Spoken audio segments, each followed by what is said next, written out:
Tell me, do you bleed? It's funny that you should ask that. You know, my doctor said that my blood is for internal use only. It's time that you learn what it means to be a man. Can I take the correspondence course? You're not brave. Men are brave. Hey, I've vanquished lobsters in Martha's Vineyard. Why did you say that name?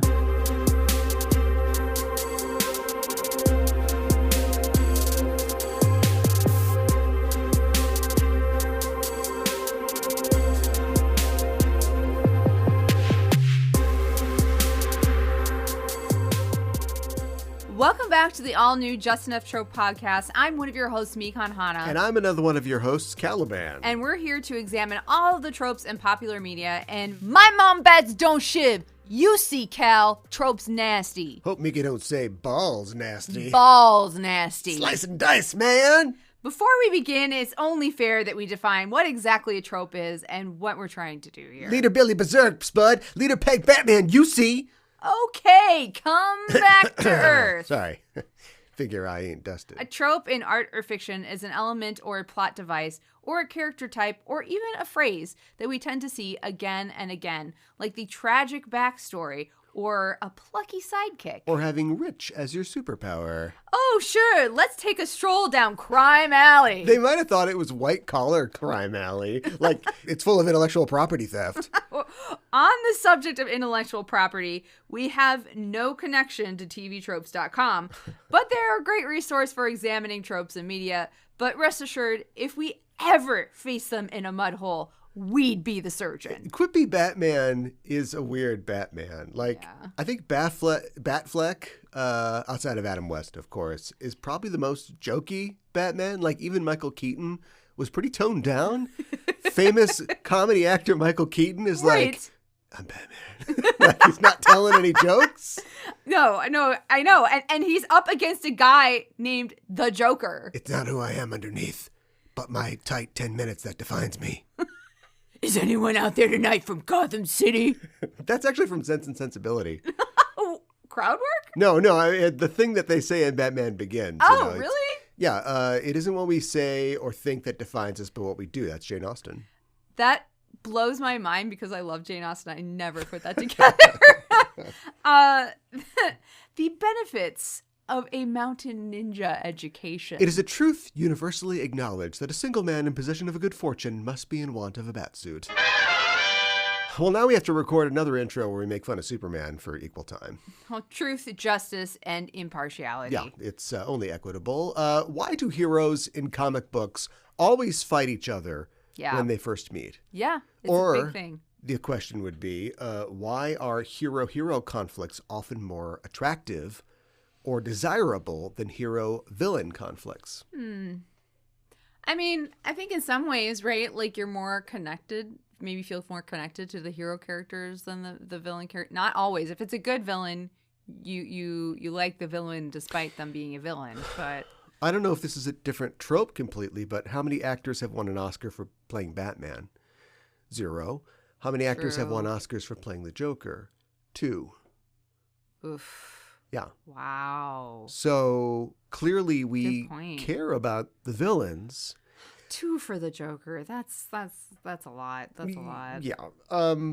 And something that, again, maybe this is a different trope, but I think we need to establish and point out right away is that I think, and you can go along with me, you can come along, or you can fight me to the death. But I think that comics and movies are very different. I'm still going. Mm-hmm. I know you agree with that. In how they present a character and our investment in the character. Yeah. Because when you have a 2.5, 3.5 hour movie like a Batman Dark Knight Rises or Dark Knight Comes Back, The Dark Knight it's called. We'll get there. Yes. You have to kind of care about, even if you're not going to follow the villain or know his exact backstory. His backstory is, part of his, or the lack of backstory is part of his mystique. Right. You still are invested in him. It's a clash of ideals.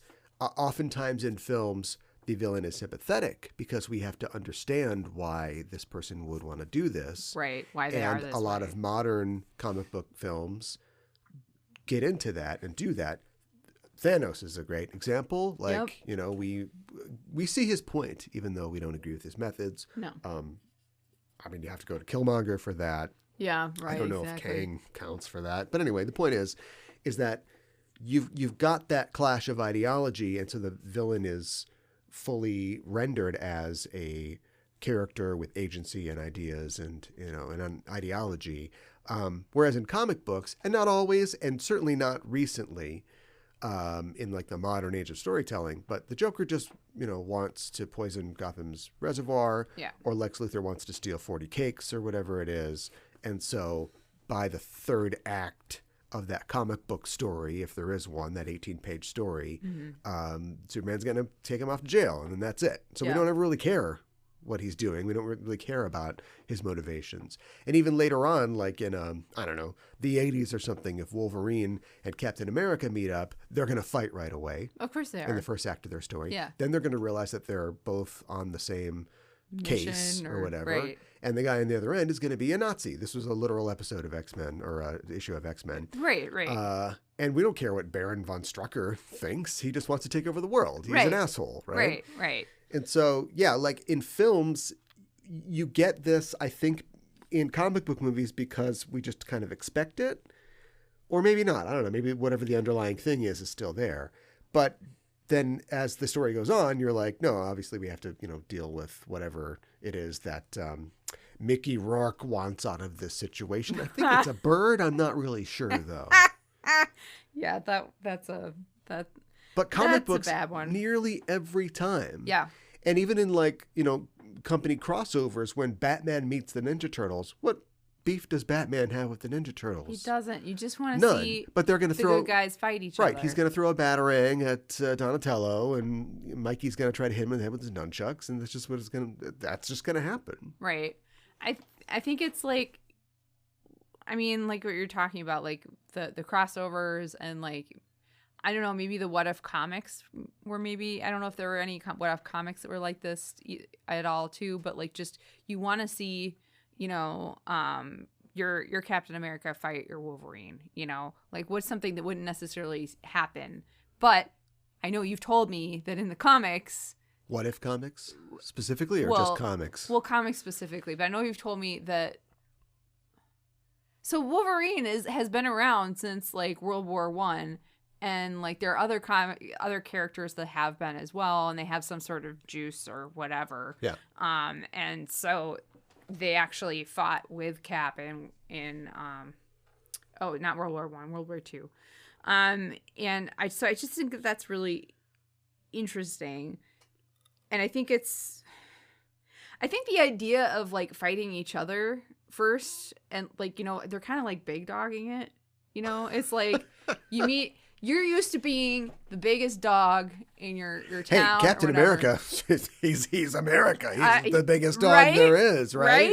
Right. Captain And then, America calls a drone strike in on you, and then, Right. then what? And then there's this little hairy guy with claws who's coming at you, and you're like, what the Captain hell is Canada? this? I don't think so. Yeah, exactly. Yeah. Exactly. I think that's a big part of it. You know, and we don't want to necessarily think of our favorite superheroes as having that ego piece, but you have to have that ego piece Yeah. if you're a huge superhero. You Yeah, do. well, that's true, and we can get into why that might be in a little bit. Obviously, when you have two publishers who are doing a cross-promotion, Right. you're going to have a quote-unquote fight, because that's really what's on offer here. Yes. And it's not... So obviously, I don't know what Lulu was doing. Maybe Little Nemo in Slumberland was, shooting a Gatling gun at the yellow kid. I don't know. But like, if we want to start with like what we think of as, you know, the modern comic age, probably the first crossover that involved a fight was Superman versus the Amazing Spider-Man from 1976. Nice. Which was proposed by, like a lot of things in the 70s, was literally proposed by like an ad man or like just Of one course. of the higher ups at the publishing Sure. company. They're like, hey, Stan, why don't you set up some kind of crossover and then we can get like a cross promotion thing going. And originally they wanted to do a film, Superman Okay. versus Spider-Man, at the movies. Mm. But of course, at this time, Superman, the film, was already in production. And there were some Spider-Man TV films that they were being produced as well. And remember, Okay. so Spider-Man TV films, and we've already talked on a previous incarnation of this show about the weird slapdash production that was Superman the movie, you Yeah. will believe Yeah. that two producers can take the most famous comic character of all time and make a blockbuster for pennies on the dollar because Warner Brothers was barely involved. Yes. They're like, nobody wants to see a Superman movie. You are wrong, sirs. You were very wrong, sirs. And it took the Salkins to figure that out. So it just turned into a comic instead. And so it's just I don't even know how long it is. I think it was a magazine format that was popular in the mid 70s. Okay. So I think it was like a 40-page magazine. Okay. I could be wrong. Where they meet, he shoots some web and Superman's like, well, obviously I can rip you limb from limb. Like what? There's got to be some bigger problem here. And then they find that Green Goblin and Lex Luthor are teaming up to do something. Yeah, that'd be bad. Yeah. I mean, that's a good reason, right? To have good guys fight each other. Their villains are in on something That's together. almost always, and we didn't read an exhaustive amount of crossovers for this show, but that's almost always what happens. So the Joker comes to New York. And Sure. Kingpin's like, what are you doing in my town? And he's like, well, we both got a problem. And then turns out Batman and Daredevil, after they try to beat each other up, then turn around and beat their bad guys up. Of course. In 1978, there was Superman versus Muhammad Ali. So Got to cash in on that. it extends beyond comic characters. And we'll talk in a little bit about where this shows up in other media. Media, plural. Media. But mostly we'll stick to the comics for right now. I was thinking like the Fantastic Four fought everybody.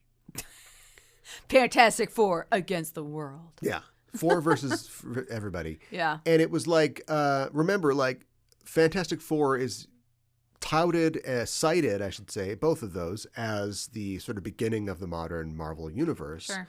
But it's literally the beginning of the modern Marvel universe because Kirby and Lee are writing a bunch of stuff that will become the entire framework for the whole thing going forward. Yeah. So, like, yeah, the X-Men are cool and all, but they're up in Westchester and they're fighting, a mutant bad guy, and it's all things that are kind of separate from what's established, what has been established. But the FF are fighting a list of villains that will all keep returning.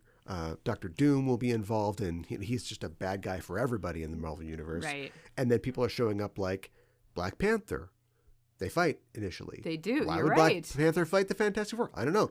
Spider-Man shows up in one of his first appearances is in Fantastic Four, and he fights them because he wants to join the team. And they're like, who is this guy? Well, a lot of it is like, who is this guy? Right. I don't know. Let's fight and figure it out. The Inhumans, they're fighting the Inhumans. So the Fantastic Four would just explore. They would go all around and they would meet somebody, fight them, and then go, oh, this guy's not so bad. And then they would become a good guy. Yeah. Turning bad guys into good guys is like a thing that happens a lot. That's true. Has there been an example of that in like I'm trying to think of the latest like modern Marvel and DC run of films? Like this guy, he's not so bad. He can be a good guy, and then he just turns like completely bad. Like you can't redeem this person. A guy's kind of good and then he becomes really bad? Or like he has a possibility of, or they have a possibility of being Terrence Howard. I don't know. I mean, we've got examples of bad guys becoming good. Yeah. But not a lot of examples of good guys becoming bad. What are the bad guys becoming good? Bucky, Well, Loki, that's true. Bucky all and the hot Loki. ones. Yeah, all the hot ones. We want the hot ones on our team. Even John Walker, who like literally cut a guy's head off on live internet, looks like he's coming around to be a good guy by the end of Falcon and the Winter Soldier. Yeah, that's true. So it's just like we just want all of these characters in our stable. It's different, I think, or maybe it's not. It's different in movies because in movies, you can have your characters. I think Avengers proved this. Yes, obviously Loki was an evil character at that time and is a very charismatic character. But it's basically 6 heroes arguing with each other until they go, oh, we gotta go to work, and then they just beat up a bunch of like guys that we don't know, like alien guys. Right. And so right. it's the same thing with like if John Walker, I know they're going to do Thunderbolts, and we know, God knows that's literally bad guys doing good stuff, or maybe Right. not. Right. But if John Walker becomes a good guy, he can still fight with Steve Rogers if he ever comes back, with Snap Wilson. It's not Snap Wilson anymore. Sam Wilson.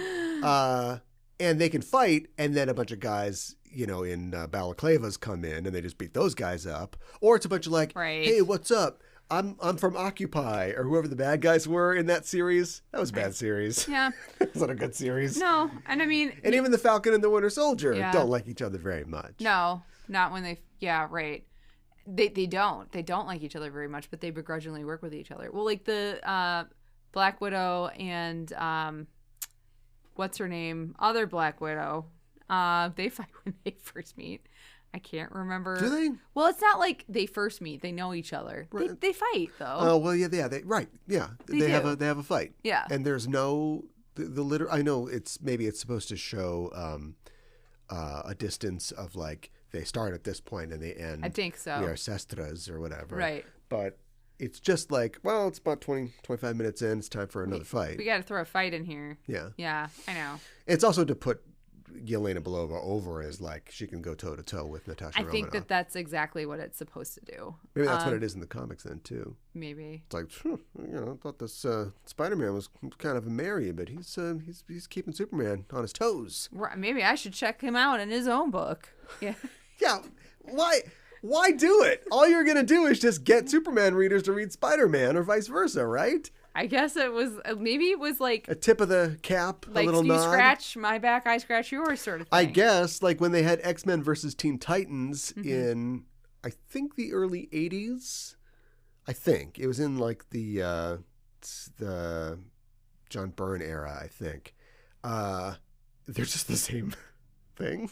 Yeah. Like the Teen Titans are just the X-Men and vice versa. It's like shh, don't tell. Sorry, everybody. Ah, But yeah, I mean, all of Marvel versus DC, love it. which itself was literally, that was in the early, late, mid 90s, Okay. right? And so I think that was literally like, we can tell the speculator boom is dying. We can tell comic sales are flagging. So what the hell? Kimono all the way open.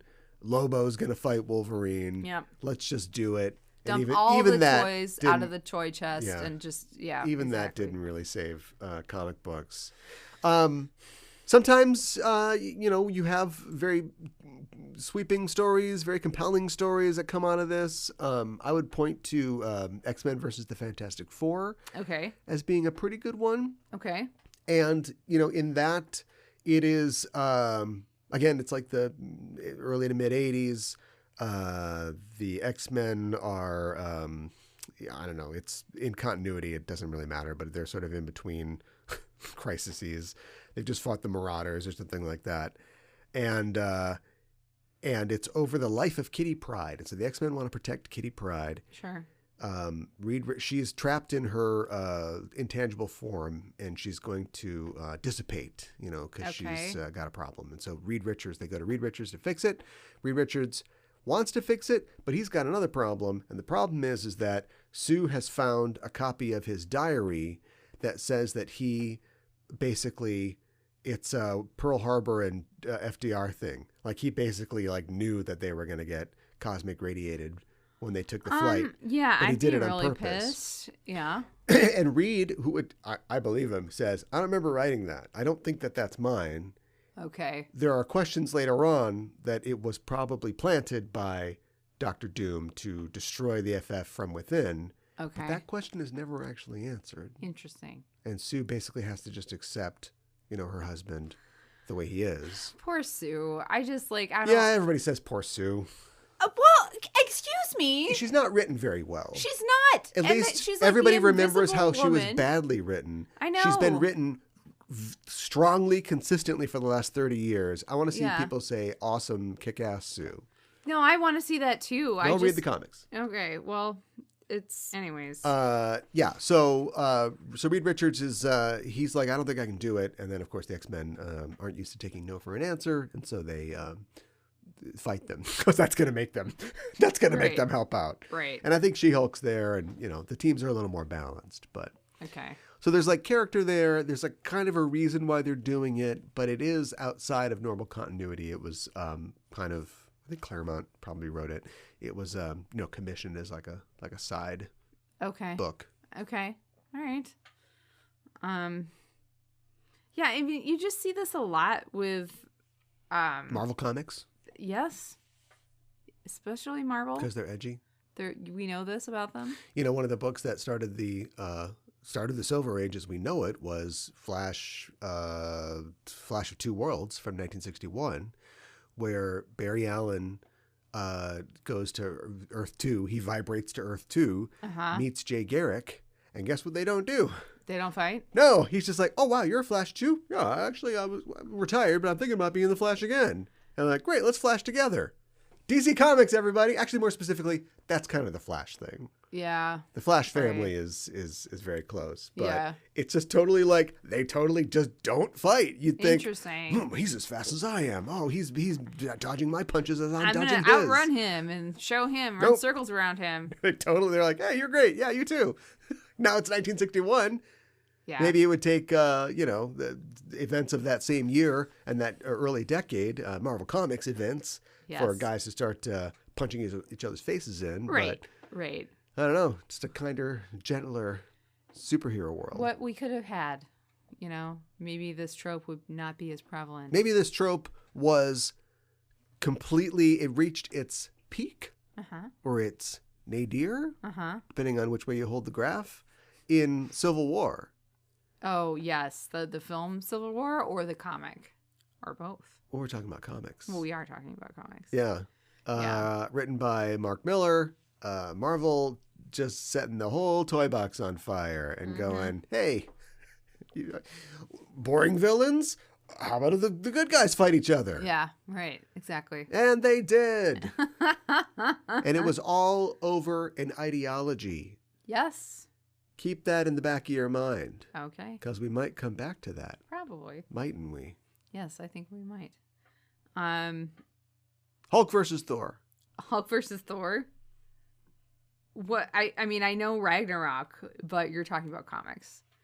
Yeah. I'm thinking of the movie Ragnarok. Happened in the comics. Yep. Hulk versus everybody. Planet Hulk. There you go. Comes back, fights everybody. Hey fam, I've been away. I'm just gonna fight everybody. Iron Man versus Thor. Yeah. It's happened in the comics, but it happened specifically in the movie The Avengers. Spider-Man versus Doctor Strange in the films, although is it the first time they met in that one? Was it Strange Tales or was it was Ditko was still around? They met very early because Ditko created both those characters. Sure. But Doctor Strange ends up like helping Spider-Man. They don't really fight. Okay. Yeah, the latest Spider-Man movie, he kind of like that's true turns on Doctor Strange because he has a difference in ideology. Yeah. And so okay, well, here's the get out of jail free card for that. There's a bunch of villains in the film. There are. And they're trying to rehabilitate all the villains. Right. And so they can't really be a part of that once you put all the villains in a cage. Yeah. Yeah, the heroes have to fight each other. Yeah. That's true.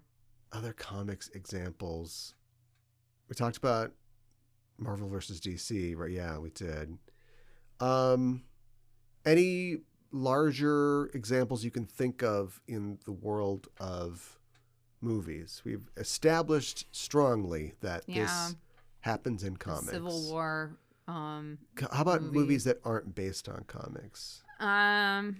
Well, I mean, what about like the Fast and the Furious films?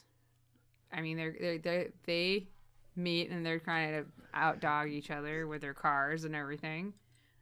That's totally true. Yeah. Jason Statham is now a good guy. Yes, and in his movie, he literally fights with the other good guy for the entire film. Well, until at the end, he's like, "All right, you can bang my sister." They've just like, added good guys, right? And they'll take bad guys and make them good guys. Like John Cena in the course of one movie flips and becomes a good guy. That's what I was just gonna say. Yeah. Yep. But that's interesting. Those movies are kind of cartoons, though. They are kind of cartoons, and the latest one is out. Yeah. Oh, Kramer versus Kramer. Oh my God! Come on.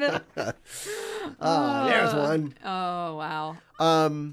Did Step Brothers? Question mark. Step Brothers is perfect because it follows the. So what we are not clearly establishing here, I think I tried to do it at the beginning of the segment, which is in comic stories, it seems like two guys fight when they first meet initially, then they go, wait a minute, we're on the same side. And then they go take care of the problem. Yes. Whereas in a film, John Cena isn't a good guy until the very end. Yes. Because even though he's a bad guy, he also has his own character arc. And his character arc is, I'm resentful against Dom, and also I'm just a sad boy. And then I realize that family's worth fighting for. I don't have a John Cena. And so he turns and helps at the end. But that would not, if he had done that in the first act, it wouldn't have made any sense. It would have been dumb. Yeah. So that's why, because a movie is only 2 or 3 hours long, a comic book is just a series of small stories that happens forever. That's true. Until we reboot to number 1 again. Right. For the 8th time. Right. So like the Three Stooges. Yeah, yes. The Three Stooges are locked in eternal combat forever. It's not like at the end of all their shorts, they're like, you're not such a wise guy after all. Oh, hug. No, like they're always beating on each other no matter what. Of course. So. Oh my gosh. Yeah. Godzilla versus everybody. Yes. Although like he's like a 500-foot tall gladiator, though, isn't he? Like everybody that all he can do is fight and shoot things with atomic breath. Yes. And so every movie is going to feature something else that is similar in power to him that he has to defeat. Yeah. I think that's really interesting. It's like a Rocky, but like with atomic breath. Right. Because like I feel like he ain't seen Godzilla. I feel like when the first movie is just like he's just evil. He's not. We don't think of him as a good guy, but I do think you're right. Like I don't think he's evil. I think he's an animal. Yeah, you're right. He's an animal. He's Wolverine. But he develops over the course of all of these films, and like, I mean, who's the most beloved character from the Godzilla films? Godzilla. His kid. His kid? The little guy. The little guy? With the googly eyes. No, 11 from Stranger Things. Yeah, Godzilla. Right. Is it smart then that Chris Claremont built into his mythology a way for the heroes to fight at the beginning of every story? And that is, we open interior danger room. I mean, heroes are competing in an exercise, and they get mad at each other. And Iceman throws ice balls at Nightcrawler or something like that. I have to kind of give it to Chris Claremont. That's a brilliant idea because it's in there, right? It's written in, and you just get it out of the way, and then you move on with the rest of your story. It's pretty dang great. What about was it Justice League or Justice League Unlimited? That episode where they're the lady cage matches. Oh, so there's a couple. I can't remember what it's called. Grudge match. Let's just make this a Justice League show. Yeah, I know. There's a couple things like that in Justice League, and I think that almost all of so that's all DC, and I'm not saying DC heroes can't fight each other. Obviously, they can. Mm-hmm. A great example would be Hank Hall, Hawk becoming Monarch, good guy becoming a bad guy, Hal Jordan becoming Parallax. Mm-hmm. Many of their events involved a good guy becoming a bad guy. But those were like events. Right. So I'm not saying that DC stories never had the heroes fight each other, but a lot of the examples, I think, are kind of postmodern examples. So there's one episode where Lex Luthor, I think this is when he has cancer, maybe not, but he decides like, oh, I'm going to mess with Superman by pretending to be like a philanthropist and being really like a good guy. And so he builds this whole city, and then he gets Captain Marvel to be his sponsor. Uh-huh. And so Captain Marvel can't hold much of a grudge. He's like a 10-year-old boy, Right. but he's been kind of left out of like League stuff recently, and so he's like, no. Superman's like, what are you doing? Like Luthor is always going to Right. bite you, when you're not looking. But he's like, he told me he wants to build this city for homeless people, and it's great. And so Right. finally, like Superman gets driven to like paranoia that there's got to be a bomb or something under this Yes. city. Right. And he and Captain Marvel end up fighting, and they have like this huge fight that destroys the city that Lex Luthor built. Best $1 billion he ever God. spent, Oh my right? God. And that can only happen, I think, in the wake of something like Kingdom Come, Mm-hmm. which came out in like 93, 94 for DC, which was like DC's continuation of this Elseworlds re-examination and deconstruction of their world that starts with one of the comics we'll be talking about in a little bit. Yes. And in that, there's a climactic fight between Superman and Captain Marvel, something that I don't think anybody had ever thought to do before. Mm-hmm. And so they put that in Kingdom Come. Kingdom Come has influenced everything. This is obviously a show for kids, but Right. DeMatteis and Bruce Timm and McDuffie, Yes. they're all like, well, let's sneak all this cool stuff in there. It's like Right. a salad bar. We can just take what we want, leave Right. the rest. Exactly. And so they have a fight like that. But yeah, Grudge Match is a great example of this because it turns that on its ear. You've got two characters, Yeah. Huntress and Black Canary, who are ideologically opposed and also just don't like each other. No, they don't like each other. But they're not like fighting, like physically fighting. And then as the story goes on, let's say the end of the first act, right? Mm-hmm. They do have a physical fight because Huntress finds out that Black Canary is fighting in this like underground superhero pit fight thing that's going on. Uh-huh. The whole thing is based around the idea of heroes fighting each other, Right. the concept of the story. And then when she tries to talk Black Canary out of it, Black Canary attacks her and they have a physical fight. Yes. And then she learns that Black Canary is being mind controlled. And so the end of the episode leads up to them having to work together against 3 or 4 other superheroes who are all there. Yes. It's called Grudge Match. These two women have a grudge match. The opponents they end up facing in the end fight are both characters that they have grudges from things that have happened in previous episodes. So it's like this layers upon layers upon layers on your Saturday morning cartoon. Yeah, it's really well done. It's really smart, and it's also it's just well drawn. And I don't know what happens in a lot of comics or a lot of cartoons where look out, it's Batman and he's gonna punch you and the guy falls down. But like they must have like looked at karate movies, like a lot of the kicks The and the moves and moves stuff look like good. that, yeah. And there's like this great kind of like action camera going on, like not full Born Identity, but like the camera's really dynamic. Yeah, and, it is. And at the end of the episode, the two girls have made up. Uh-huh. They are now cool with each other and they respect each other's approach to crime fighting. And they decide to beat the crap out of each other in a friendly Just sort for of fun. sparring match. Just for fun. Yeah, but they're going to go hard. Yeah. So we started at a place where they wanted to kill each other. We're ending at a place where they are basically physically trying to kill each other. Yes. But their emotional intentions Are very completely different. Yeah. It's just really smart. It is very smart. And I think it's This is a Justice League show now. All the tropes in Justice League. Come on. Right. The bad guys are able to control them because of their comms earpieces from being in the League.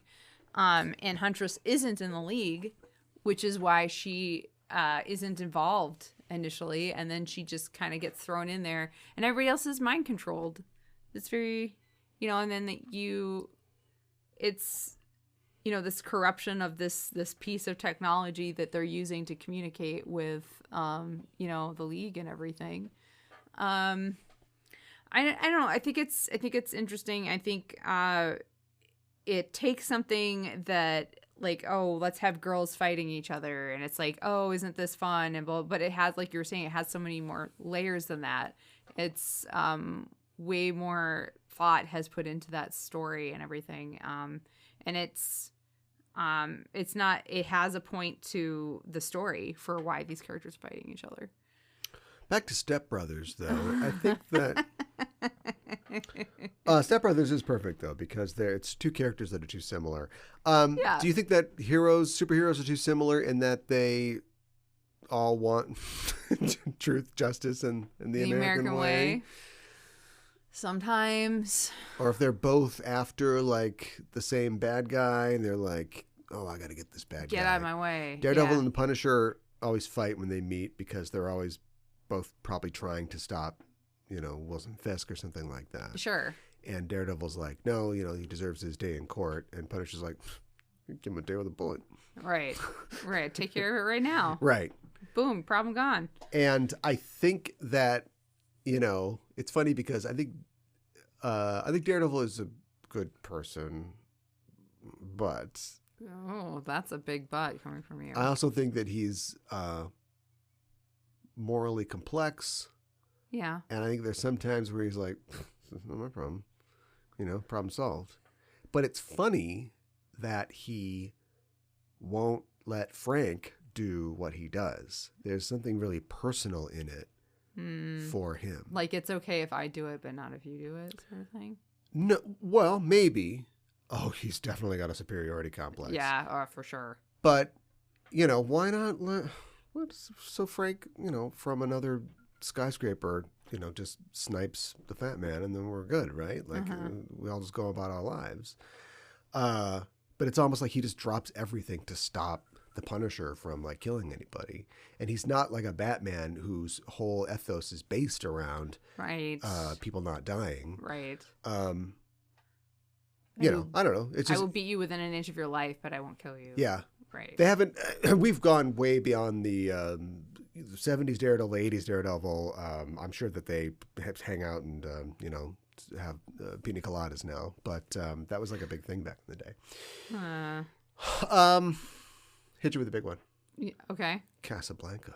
How so? Rick. Yeah, Rick and everybody comes to his place. Yeah. Right? Yeah. And then you've got Henri. Uh-huh. And they're like, oh, that's true. Rick, I've got to stop you from doing this. They're kind of like fighting in their own way. That's true. But at the end, it's a beautiful friendship. That's true. That's true. And they've got this real understanding of each other, and they're just like... But again, it's a movie, and that would only work because it's not his movie, but he is on his own journey. Right. Renaud, he's selling his soul out basically to the Nazis in Vichy France. And in the end, he decides to join Rick and to not be a bad guy, quote unquote. Yeah. And you almost get the feeling too, like maybe I have no idea what that character's first name is. I just realized. Oh, I actually don't think I know either. But maybe he felt like Louis, probably. Yeah. Okay. Too French. Louis. Maybe he felt like he had to help the Nazis in order to survive himself. That's what all of France thought. I know. Vichy France. I know it's ridiculous and I hate it. Right. But that's probably maybe his there's line of moral complexity in the real world yes. than there is in comic books. Yes, exactly. Exactly. Oh, there definitely is. Although it's cool to see Morpheus fight Neo. Everybody's excited about that. Yeah, of course. That's fun, but that's training, right? Does that count? I don't know. It's like training. Everybody's really excited about it when it happens. Yeah. I don't know how excited they get about training. Nobody was there to I guess they all watched him do the jump or whatever, but yeah. But they were already there when he did the jump. That's true. So nobody sat around watching him learn kung fu. They all showed up when Mouse is like, "Oh my God, Morpheus is fighting Neo." That's true. They were excited about that. Yeah. What is it about good guys fighting each other that just gets us pumped? It's just like this guy's really good. This guy's really good. I like both of them. Who's gonna win? Is that it? Or is it just seeing characters that we like fight? Because I think it's seeing explain Freddy versus Jason. Yeah, right. Explain The Ring versus The Grudge. Right. We're not Samara. No, she's not Samara. She's Samara in the West. Yeah. Renako. I can't remember Makoko. what the name. Rocky was. Rocky Rococo versus The Godfather. Oh my God. The Great Pizza Wars. Oh my God. Of '89. We remember these. Yeah. we like villains fighting each other too. Like that's something. They're that we essentially like. the heroes of their respective franchises, though. Yeah, in a way. yes, but I don't really root for them personally. And they didn't team up though afterwards. No, they weren't like, oh, you're okay. You're okay, Yeah. bitch. Right. No, they're not like that. Little salute of the machete. Yeah, right. My long black hair that's over my face like salutes you. Yeah. I mean, yeah, I'm Kramer versus Kramer. I've joked before. Like, Yes. we're not talking about, something where like the whole point, inherit the wind. What about that? Like where the whole point of this is like two ideologies are opposing. Yeah. Even though it's kind of what we're going to talk about It is. in a little bit. It is. So superheroes, Yes. or where does this come from? Because does this predate superheroes? Right. And I think I might have an example of that being true. Okay. And it is Abbott and Costello meet the Invisible Man. No, it is You had me going. surprisingly, it goes way back to Sumerian myth. Aha. Gilgamesh and Enkidu at Uruk. Oh, yes, Picard. You look at Greek myth and you're like, oh, when Apollo met Orion, they're like, nice bow. Yeah, I don't think so. You don't see that. Now the gods No. always had like petty squabbles with each other. Of course, and they would yes. often fight by proxy. You slept with this lady, so I'm going to turn her into a cow, or something like that. But like as far as like people actually fighting, the Sumerian myth comes from the X millennia of BC. Like it is really old myths. Mm-hmm. And there's that myth that's persisted of Gilgamesh, who is probably like one of the first superheroes in myth. Yes. He was the king of Uruk. He Yes. was not a great king. He was, and I don't know if he's like a demigod. He can do all these things that, like a normal man couldn't do. He's super strong and, he's got all this stuff. But he was just like, he was really bad to his citizens and the people of the city like cried out to the gods to send them, somebody to fix this, like to take care of this, however it has to be. Mm-hmm. And you got this character of Enkidu, who is very indeterminate. It's so old that we just don't have a lot of information about him. And there's a couple different sources that we had to draw on, but it seems like he was like a wild man. He might have been like a personification of like the idea of the wild or the wilderness. Okay. He was, like part animal or something. And he is kind of brought in and sort of seduced literally and figuratively by this lady and kind of learns the ways of making fire and like living under a roof. Okay. And there's a totally different conversation, but there's an interesting idea of him like then going to try to talk to the animals after this happens, and they don't want to talk to him. And like the beasts of the field run away from him. And he realizes it's like this Edenic kind of myth. Like he's sort of lost something. He's still like kind of a Superman, but he's lost this, there's this fruit of knowledge kind of idea. Like he understands civilization and technology now, so he's different. So he comes to Uruk and runs into Gilgamesh, and Gilgamesh is like, yeah, whatever. And they fight, they have like this knockdown, drag out fight that Right. goes like all over the city until they're both basically exhausted. And Gilgamesh is like, this guy, nasty, balls nasty. I like this guy.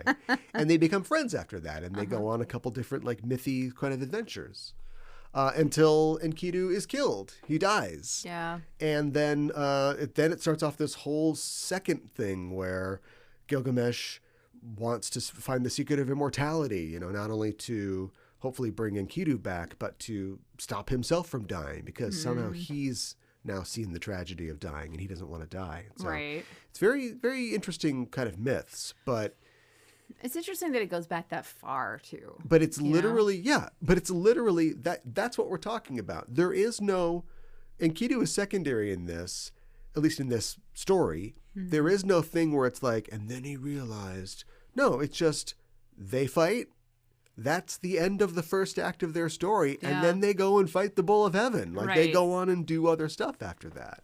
Well, thank you for refreshing my memory. Clearly, on that. these two guys, these ass kickers, are going to have to, test each other out. Of course. And then go, yeah, seems pretty good. Seems pretty. Everything's on board. Yeah. Yeah. Right. No, it's been like a while since I've read Gilgamesh. And I was so- thinking about the Bible.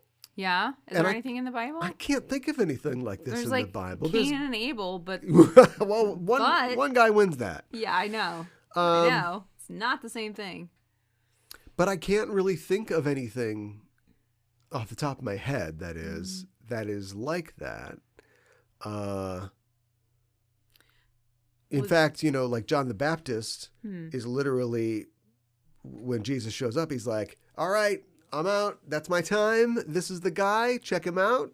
He big ups him. And he's like, now we're supposed to focus on how great Jesus is. And Okay. so it wasn't like, all right, Jesus, to prove you're Jesus, let's break it down. Yeah, right. Issue 1. How many angels can dance on the head of a pin? Okay. Oh, you know the answer. Okay, good. There isn't, like some kind of confrontation. So I don't know. How much water can you turn into wine? Oh, a lot. Okay. All right. Right. I think like also like this happens in Shakespeare, right? But like a lot of time with like verbal sparring. Like I think thinking in particularly of Beatrice and Benedict in Much Ado About Nothing. Yeah, I guess. They hate each other when we first meet them, and then they end up they're tricked into falling in love with each other. Well, that's just love. Yeah, I know. I It's know. like, oh, this person. But That's they- every romantic movie in the world. But Oh, I they can't stand this guy. Or maybe he's great. But the way that they spar with each other, they're both very witty, I feel like. Yeah. That's their strength. That's how they fight. I think that's kind of interesting. I guess. You don't see it the same way? Well, I'm trying to think about it in terms of, if you think about a Shakespeare play, which literally has 5 acts, Yep. as a film or having an act structure. Mm-hmm. Yeah, I mean, it's like the first act. They don't like each other. No. Second act, she wants him to kill his best friend. Right. Third act, As everybody you gets do. married. Yeah, right. No problem. Yeah, right. I don't know. Maybe that works. Yeah. Put a cape on him and Right. on Benedict, of course. Give her some a bikini and some scythes. Oh, don't say that. Or something. Some science. No, some scythes. Oh, scythes. That's the plural for scythe, right? I thought you said give her a bikini and some science is what I heard. She'll be blinding everybody with science. And I'm also imagining her in a swimsuit with a lab coat like in Evangelion. So I think, all right, hold that thought. Yeah. So I think that superheroes in general are just fighty. That's how their agency is usually expressed in the stories that they're in. We could have like William Jennings Bryan, going up against, the intellectual greats or something like that. Right. But if you've got 2 guys with boots and gloves on and they're not sure about each other, it's punching time. The way they test each other out, the litmus test is we gotta work this out physically in a fight. That's a real, we didn't even get to the Eastern Sea, but that's a real samurai thing, I think. Yeah, too. I think so too. Yeah, test your metal. There's one of the samurai in Seven Samurai is like, he's got this sort of test that he does when what's the guy's name? Ganbei? I can't remember the character's name, but the main samurai guy, when he's looking for samurai, and then he goes to meet this guy, and he's right in here, go inside, and the samurai's like, I'm not going in there. What do you mean? It's like, you have to bend down to go through this low door. When I'm bending down, that's when the guy right next to the door is going to cut my head off. And then immediately the guy inside comes out and he goes, all right, everybody, cut. That's a wrap. Excellent job.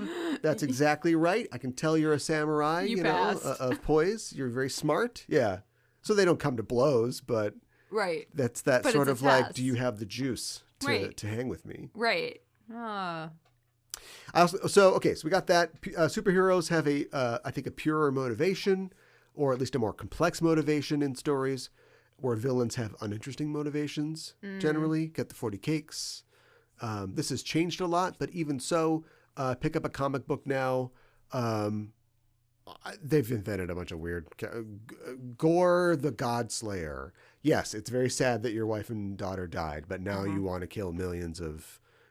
potentially billions of people in the universe. That's just Drax, you but are not just- funny or a good guy. You are just being, well, it's a genocidal Drax. Yeah, Drax wants to kill okay. one person. Gore true. wants to kill everybody. Okay, fair. And so that's just your core of a motivation, but your actions are now you are just the bad guy that we have to defeat. Yeah, And so we're going to do that. right. Who else?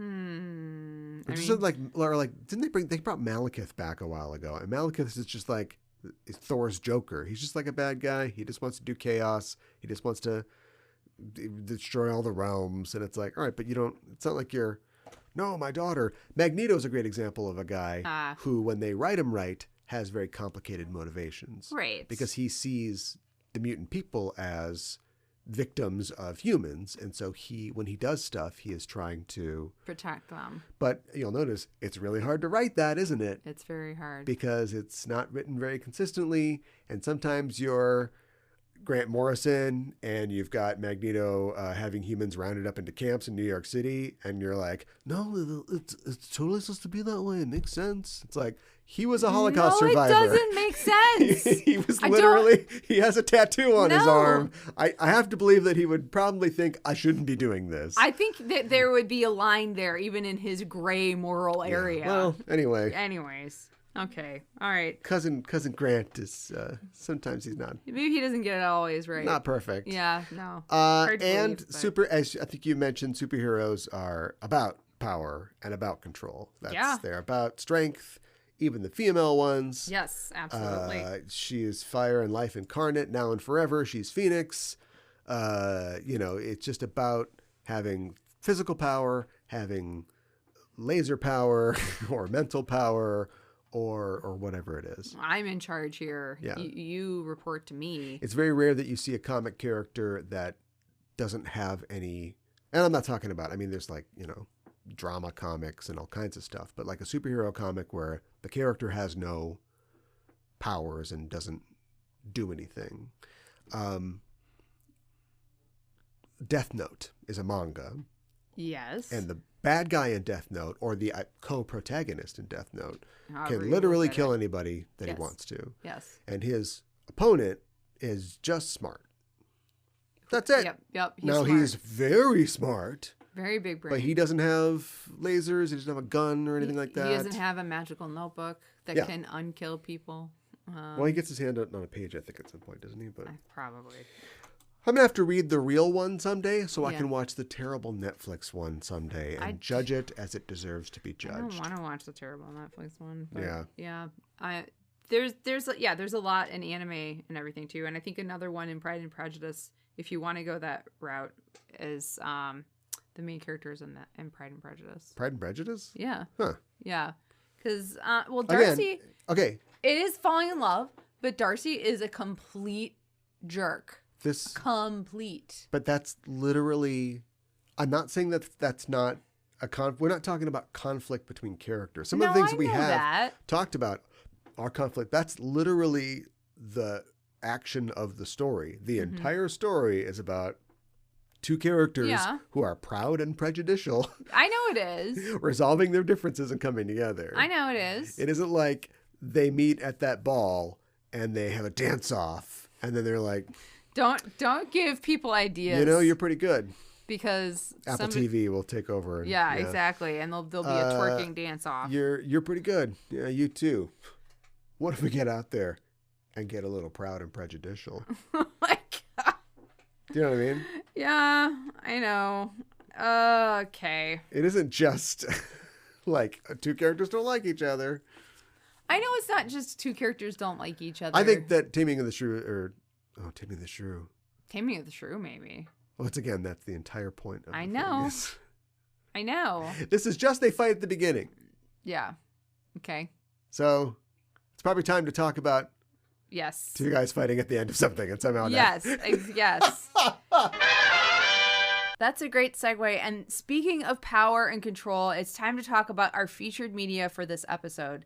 It's been called the greatest graphic novel of all time, The Bullet That Killed the Bronze Age, and Zack Snyder's favorite jerk mag. In 1986, DC Comics published a 4-issue comic series written and drawn by Frank Miller, Superstar Comics creator and hat aficionado.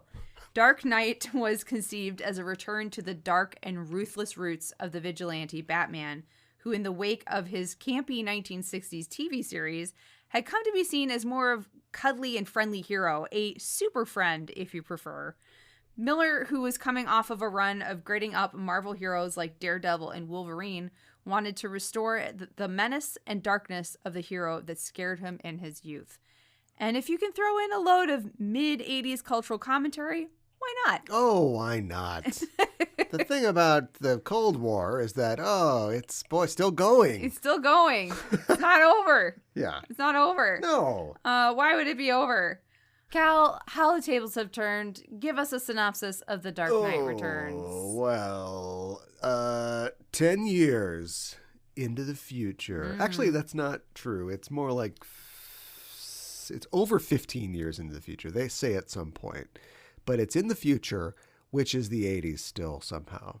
Somehow. So I don't understand. In an alternate universe that is not the regular DC universe, in the 80s, Batman, a.k.a. Bruce Wayne, has been retired for 10 years. Yes. And he is like in his mid-50s. I think later on they say he's 56 or 7 or something like that. He's 55, basically. Yes. And he is unhappy. And honestly, the world's gone to shit. And that may or may not be because there's a Batman. Right. We don't know. But one day he gets on the subway and 4 toughs, 4 punks. Oh, no, wait. Sorry. I was reading a news story from 1984. I was like, wait a minute. Anyway, he is, some toughs do try to That's stab him, true. though. He decides to become Batman again to combat the crap hole that the world has become. And it turns out that it's not quite so easy to just slip the cowl back on and hijinks ensue. Yes. That's a synopsis. Essentially, that is what happens. That is how you synopsize something. Wow. Okay. All right. I feel like I always go into Leave them wanting all of it. Yeah. All right. Yeah. So I think that's something that when folks think about the Dark Knight, one of the things that folks think about is the and I know you and I have talked about this off air before. Grim and or gritty. Well, yeah, that, but like the talking heads, like we got all of these different talking heads with the TV announcers. I'm and sure, personalities. I don't know what, we probably read different versions of this because this has been published about 6 or 7 times as a digest or a trade. It's called a graphic novel. Technically, it's a trade paperback because it was a 4-issue miniseries that was then published probably most successfully as a single volume. And there's been I think there was a 10-year version, there was a 20-year version, there's a 30-year version. A lot of different versions. Recently, there's a 30-year version. Oh, boy. There might have been a 25-year version. And there's a different forward in all of them. Of course. In one of them, I think this is it. No, you know what? I'm thinking of year 1. In year 1, Frank Miller, the trade paperback, Frank Miller talks about Batman and about how Batman, and he was born in the 50s. So I don't know when he was reading comics. I think he's born in the 50s, maybe in the 60s. He's not that old. Okay. I know he looks... The City Miles. It's the hat. Yeah. But he talks about how Batman always, scared him. Like he's scary. That's the whole point, even though he was fighting, UFOs and stuff in the 50s. And then in the 60s, he was just a ham. And he mentions about how he remembered the first time that he turned like 26 or something. And he was like, I'm older than Batman, or however old Batman's supposed to be. Sure. And that was a big moment for him.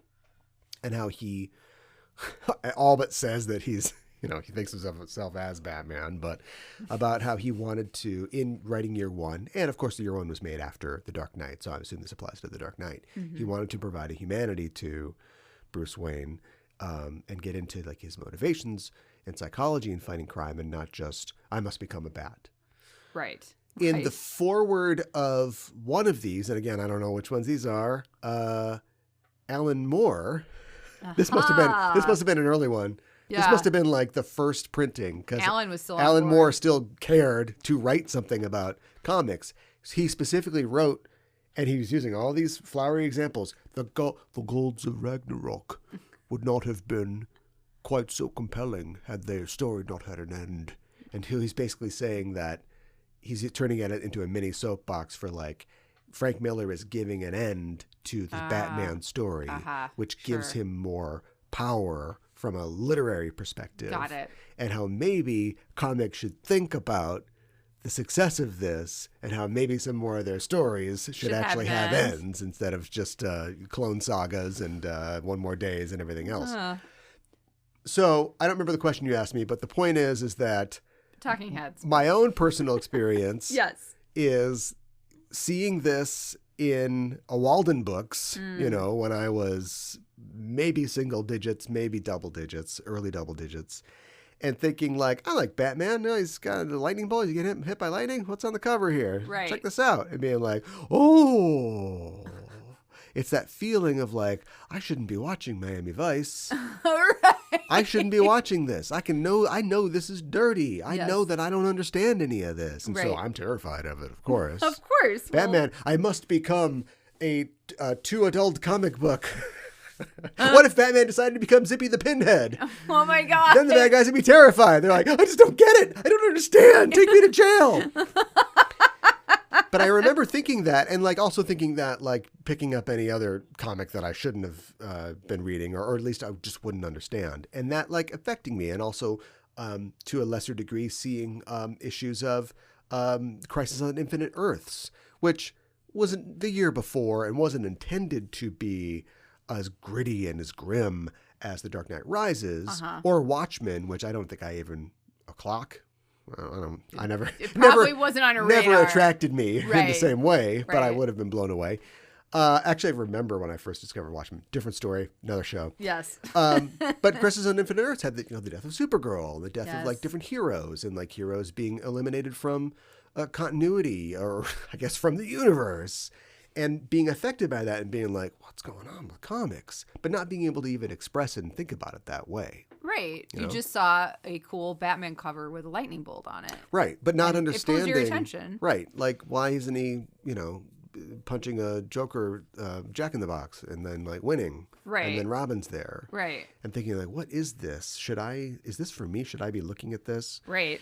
Um, And I don't know what like Batman comics before this they had to have been a little bit more than, maybe you know more than me. I Like, do, and I will tell you.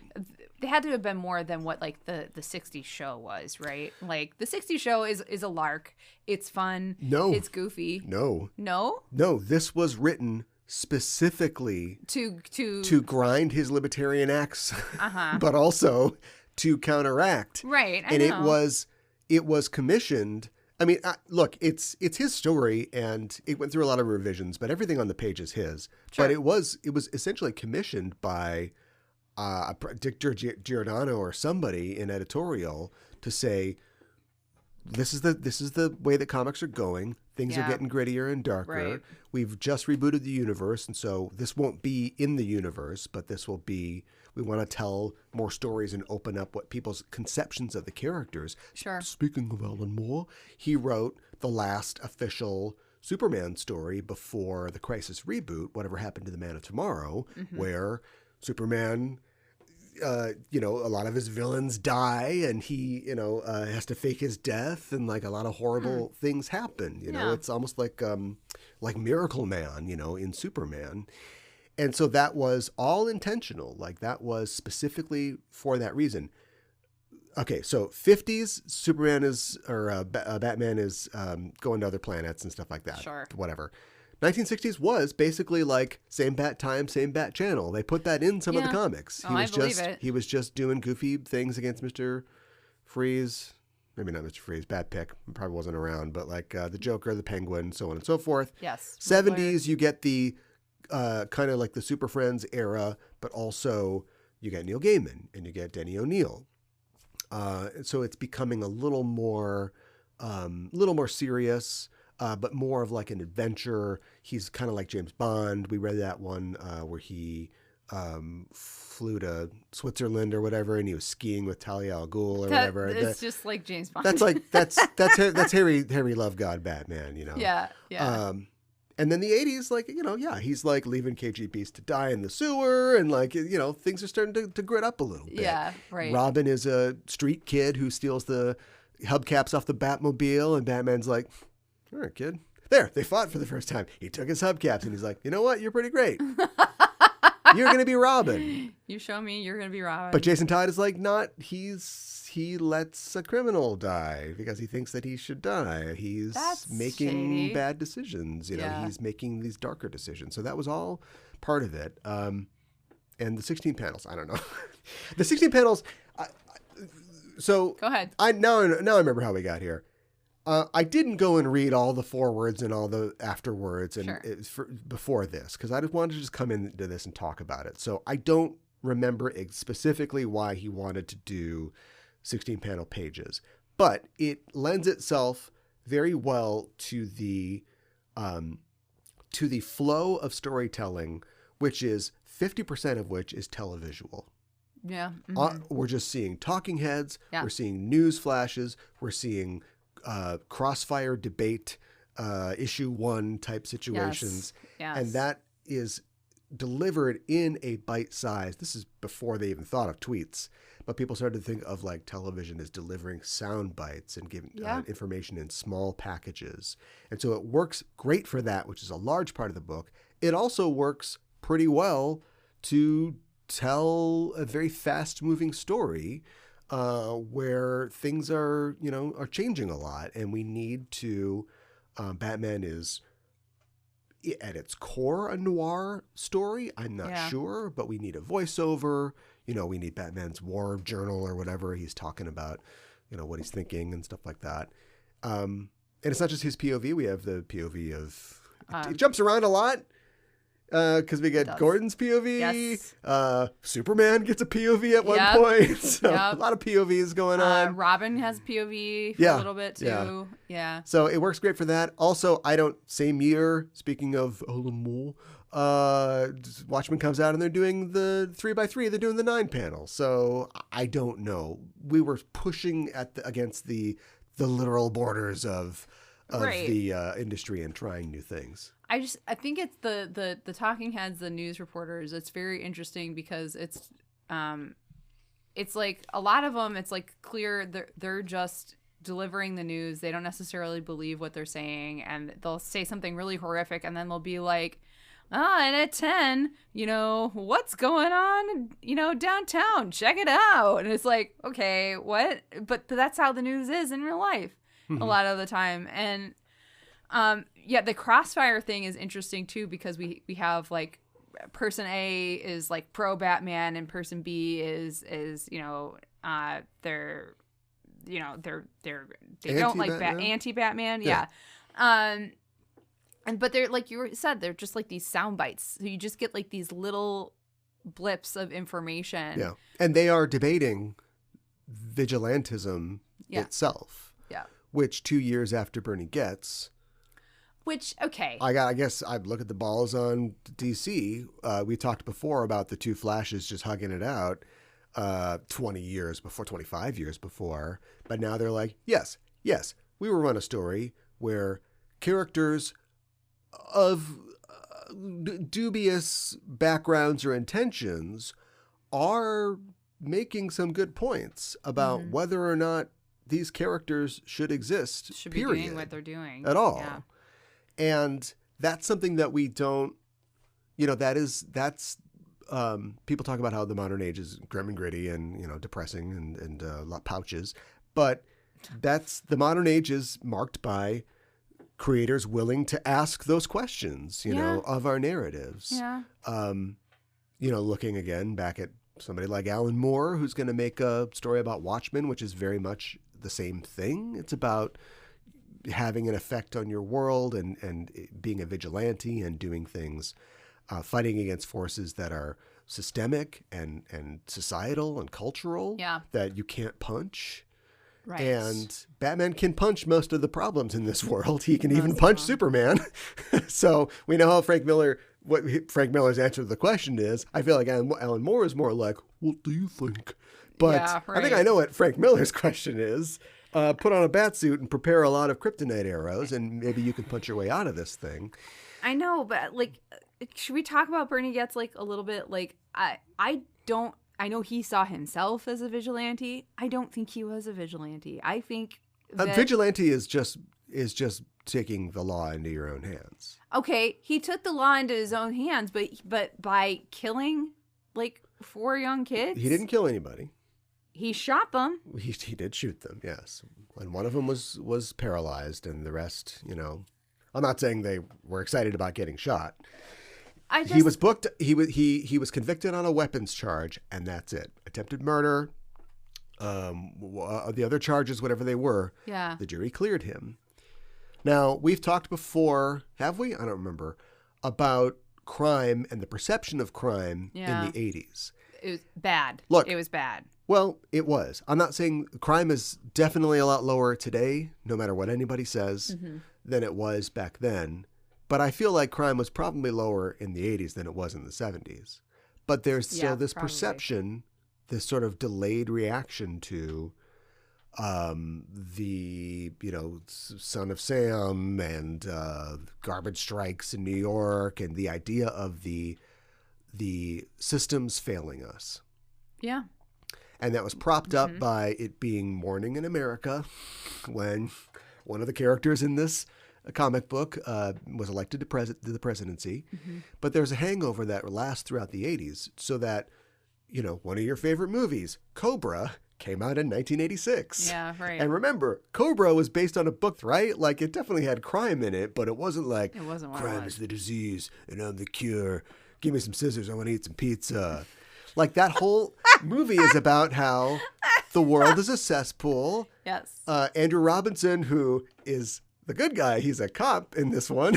In Dirty Harry, he's the crazy killer. Yes. But he's like, you're out of control, Cobra. And Cobra's like, yeah, you know what I'm talking about, punch. Yes. There are axe gangs that are just roaming around. Yeah. Like, you could just Right. swap Stallone out for Batman, and that's probably a pretty good Batman movie. You're absolutely correct. He's fighting about a that. guy in a factory at the end. Yeah. Puts him on hit. My parents weren't killed by a hook. Puts him on a hook. Yeah. Right. Right. That's Batman's MO. Right. So like that's all. This is action hero Batman. Like this is 80s action movie Batman, and it is nominally a future dystopia, Yes. but only in how part of the culture is. It's future, so there are parts that we can have a fictional element. Yeah. He could have sure. just said, because literally Reagan is the president, Yes. but he's been the president for longer than 2 terms.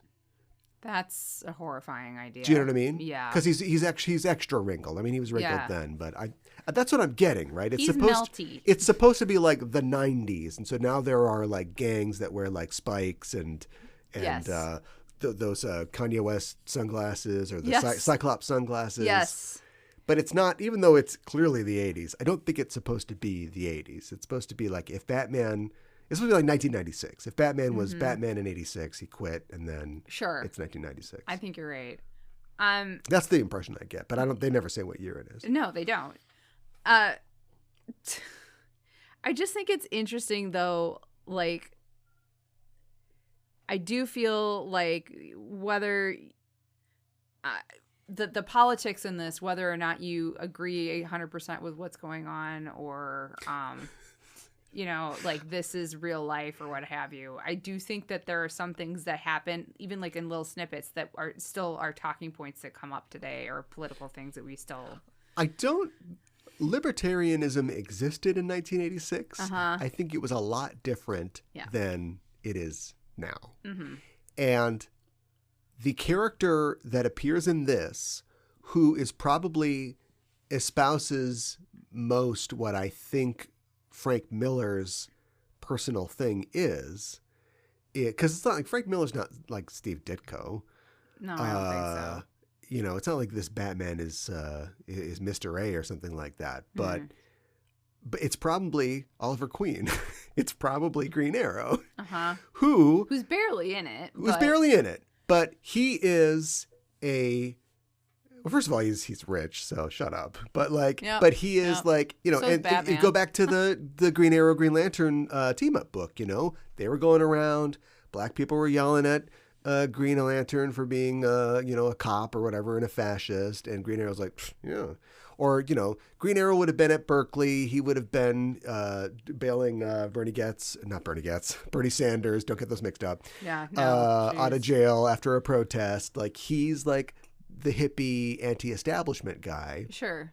And he remains so in this narrative. He doesn't really have to be. I think he was a late addition, actually, to the story, but it's cool that he's there. Yeah. Unfortunately, I think it leads to Dark Knight 2 and Dark Knight 3. Oh. And they exist, and I think we shouldn't talk about them. It's too much. It's just too much. Okay. I think that at this point, that was Frank Miller. He's like, clearly things aren't working. And I'm not saying a guy needs to dress up like a bat, but in this world where things aren't working, in this fictional world where we have people dressed like bats, maybe a guy dressed like a bat can cut through all of the talking head bullshit, can, cut through a government which is completely under the control of, we didn't call it this at the time, but these neoliberal and neoconservative policies. And in our world, they control the financial system, they control all of these things. Yeah. So we are powerless. In their world, that is made manifest by the fact that Superman works for them. So they literally have unlimited power to enforce their problems. And so Batman doesn't begin the story, but he ends the story as the one guy who is standing up for, I don't know, something, anything. I feel like there's a lot of movies in the 70s where, I don't know, Zabriskie Point or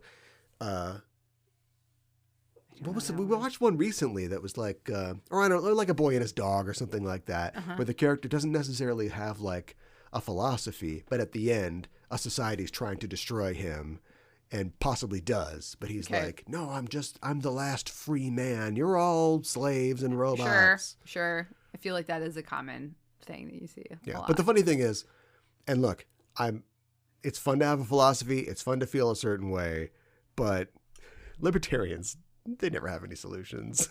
What do they really want, I don't know. Honestly. What do they want? I honestly couldn't tell you. Probably to sleep with underage girls, but also come at me.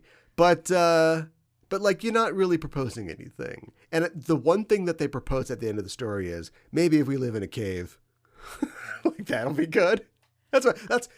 Libertarian wants to go live in a cave, don't they? Yeah. Well, he's it's libertarian Batman. That's all I'm saying. Yeah, I mean, he's like, I'm gonna kill Batman in quotation marks so that I can continue the legacy of Batman. So the end of this was rewritten near the end of the writing process. Originally, he wanted Batman to be gunned down by the police in the way that I'm saying. Wow. This is, for being in the 80s, this is a very 70s genre narrative, I think. But then it became no, what if it's a little more hopeful? Never thinking that in another 20 years he would do The Dark Knight 2, but of course he did. Okay. Well, I mean,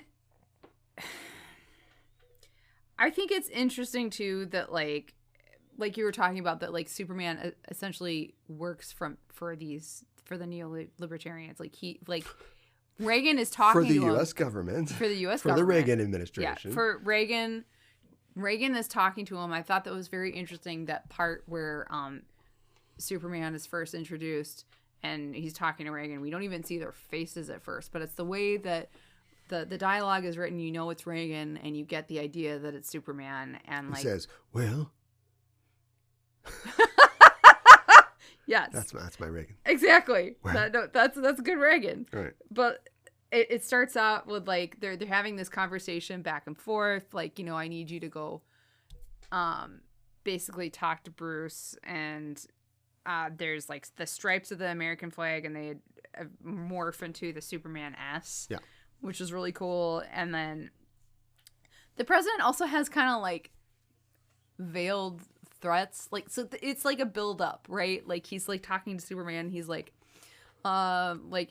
It's just a conversation at first. He's like, oh, do you, and I can't remember, he offers him some kind of snack and I can't remember what it was, and he's like, oh, I love such and such, and like Superman's like, no sir, I'm good, thank you. But he's like, okay, look, he says candies because somebody probably vetoed jelly beans because Reagan famously loved jelly beans. Okay, all right, it just seemed very specific. Well, I love candy.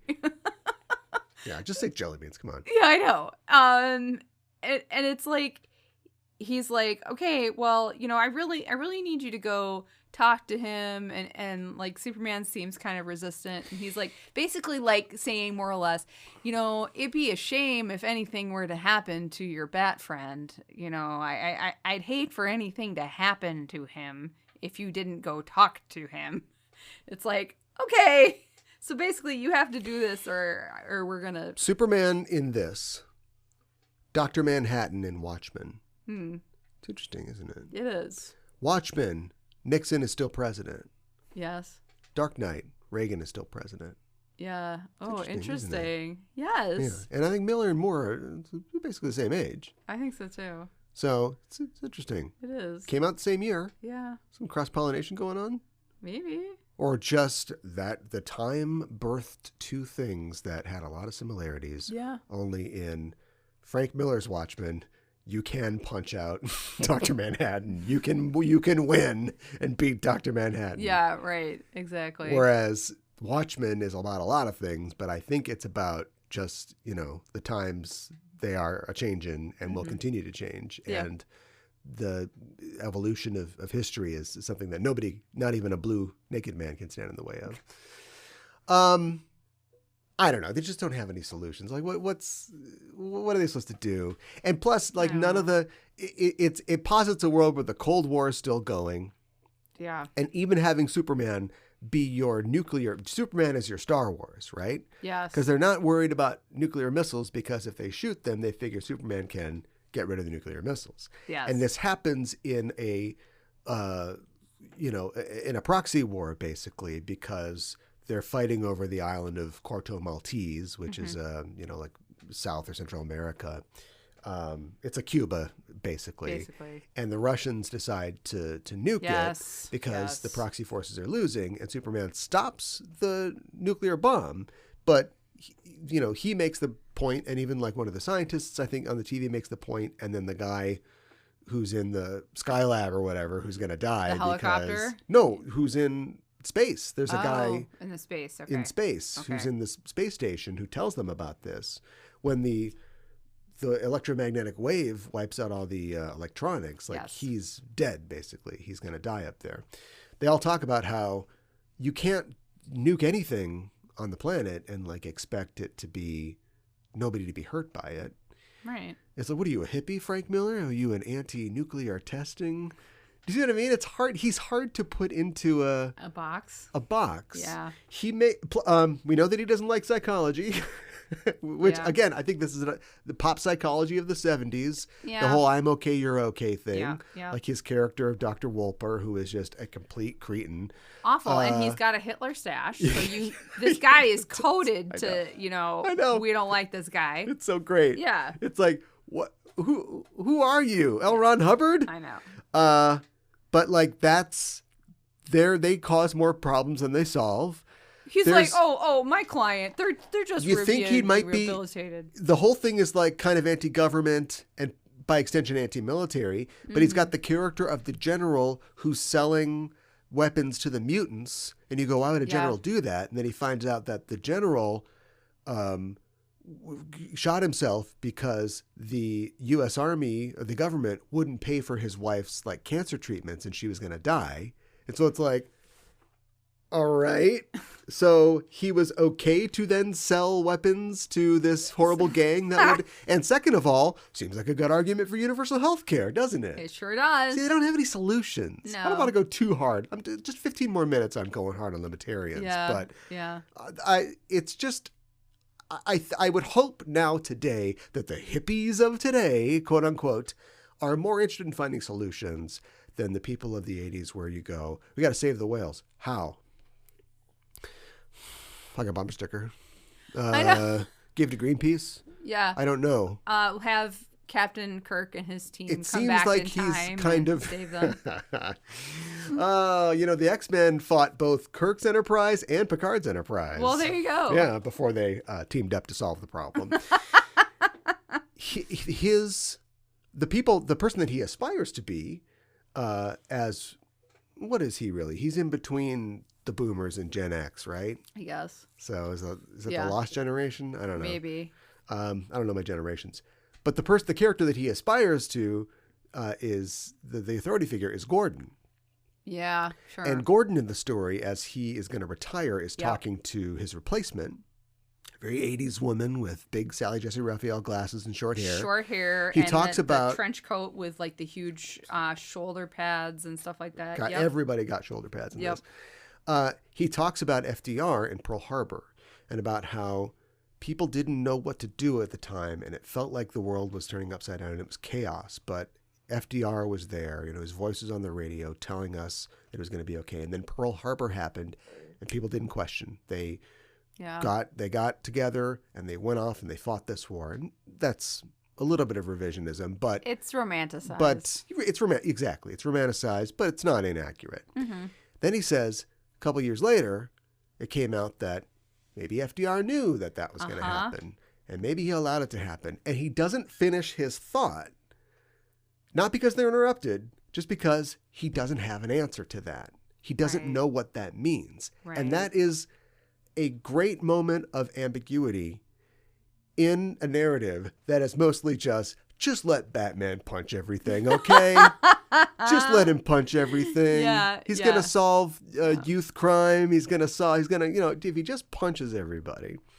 Well, it just reminds me too, as I'd heard that before too, obviously about FDR and Pearl Harbor, but it also reminds me of like, did George W. Bush and his administration know about 9/11?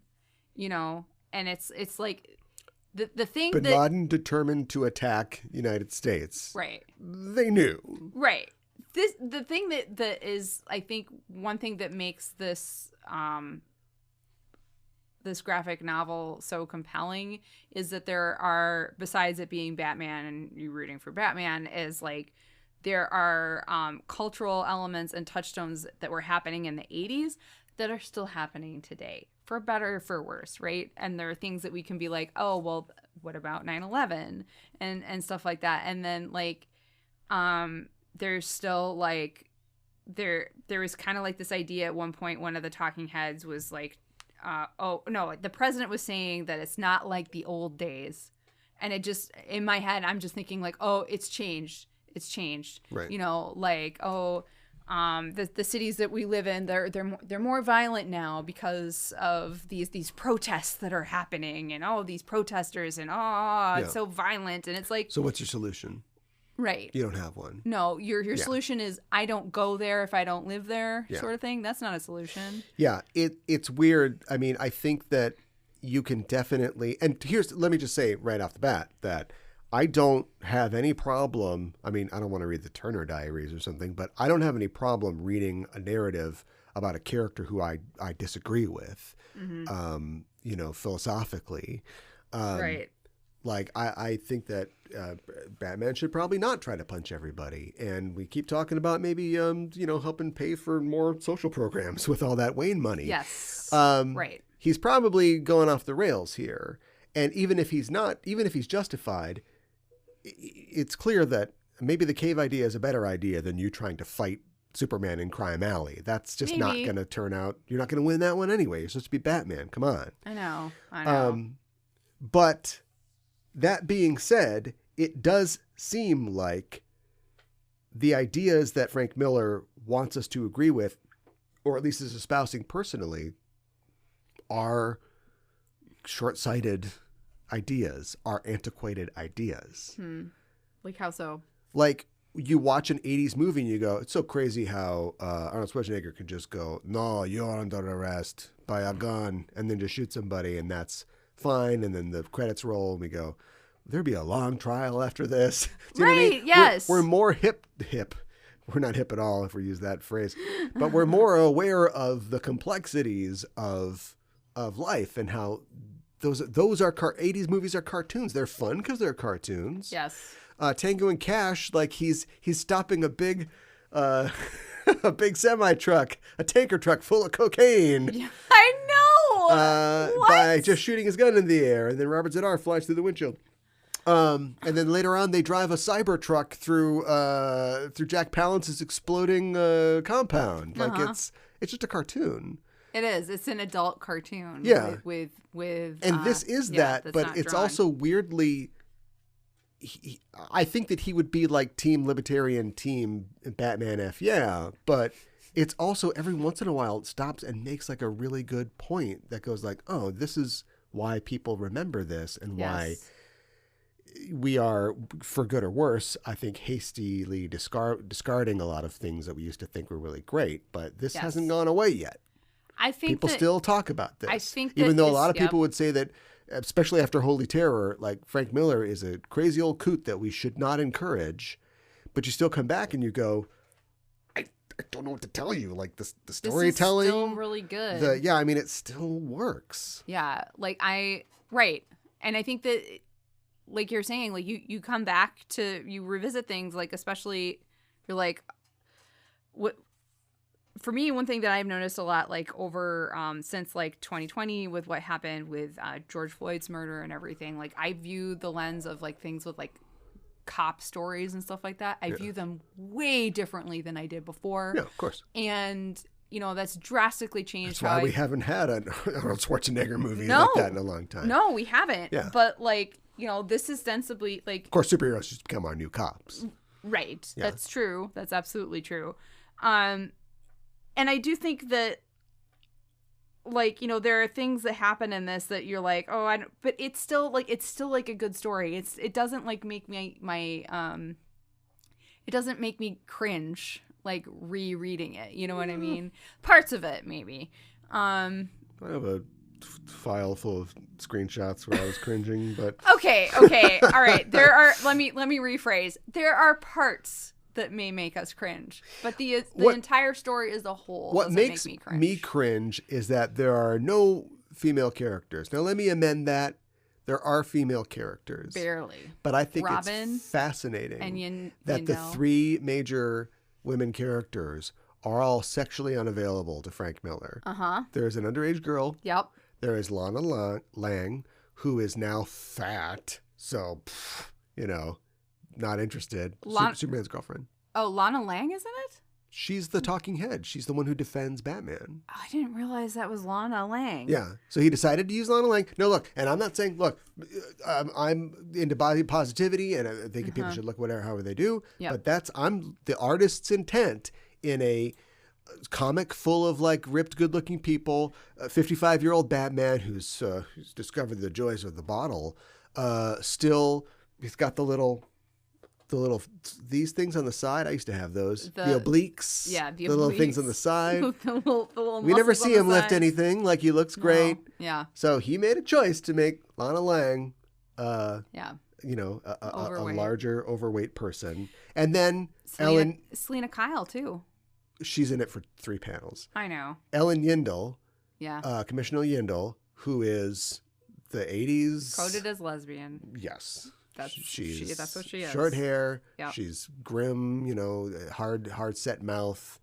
So it's like that's true. He's willing to make 3-dimensional female characters as long as he can't bone them. Yeah, I know. That's interesting. I also so I do take one cringeworthy moment when they were like talking about how she was going to be the new commissioner after Gordon left. Gordon was like, "Ugh, a woman." I was like, "That's a character." I guess, but I'm disappointed in Gordon. I'm just disappointed. We firmly established that he's, from the previous generation. Yeah. I mean, he shouldn't have said that, but no. That's just the character. I don't think that's the author. No. But that's the funny thing, because I think the author did that on purpose. Maybe the author was also laundering his own feelings a little bit. I don't want to go all the whole way with that, because I want to say then he's got 3 very fascinating characters. One of which, Carrie Kelly has come back in some fashion. I think they tried to do something with her. Yeah. I like her as Robin. But anyway, he's got these three fairly well-drawn female characters, but, like I said, they're all, he wouldn't do them. And I think that's a little sad. Okay, so the structure of this is maybe not great. It's sort of like, and maybe the pacing's not great. If this was a film, it just starts, it assaults you constantly, and then it's done its business and it leaves. Mm-hmm. And it never lets up. And the most that I can find in the four things are Batman returns to duty. Yep. And I like the fact that I feel like if you were, say, Darwin Cook, for instance, you'd have an entire issue where he's wrestling like with the personification of the Batman and his ego or whatever. But there's just a couple things where like, oh, he's sleepwalking and he woke up in the cave. And he's like, why am I down here? And why is my facial hair gone? I shaved my mustache. Batman can't have a mustache. We know this. It wouldn't fit under the cowl. Yeah. But like that first issue is, I think, the best issue. It's not all downhill from there, but it's a slow slope down from there. Him going up against Harvey Dent. Yeah. Having an interesting application of the Wolper character, who is, I'm cool with exploring the idea of the overreach of a celebrity doctor. Yeah. Whether or not he shares the name of a fictional land that Dorothy Gale went to. And how, like, maybe it's not quite so easy to, quote unquote, fix people. Yeah. And so they fix Harvey Dent, and Batman, there's a great kind of mystery because Batman knows Harvey Dent's out there, but never really lays hands on him until the end. And so he's not sure who it is. Right. And as this all is all going on, he's like, he's got your style, Harvey. But he fails to inspire the same loyalty in his men as they take off in their helicopter, and Harvey slides off and is going to fall to his death. And so Batman, in one of those moments where it's like, my parents weren't killed by gravity, decides he has to save this guy because I have to know if this is Harvey or not. Right. And then he sees how messed up Harvey is, even though his face is good now. Yeah. And we end it with like, I see your reflection.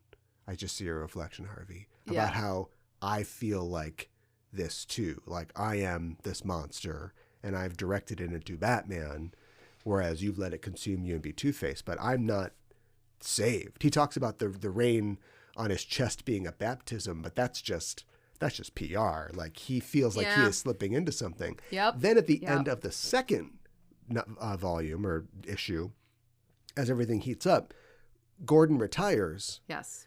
And the odds are being stacked against Batman because the new commissioner that's coming in is probably not going to be as lenient as Gordon is. So Batman's going to have that problem. Yes. But Gordon thinks, how am I going to do it without this job?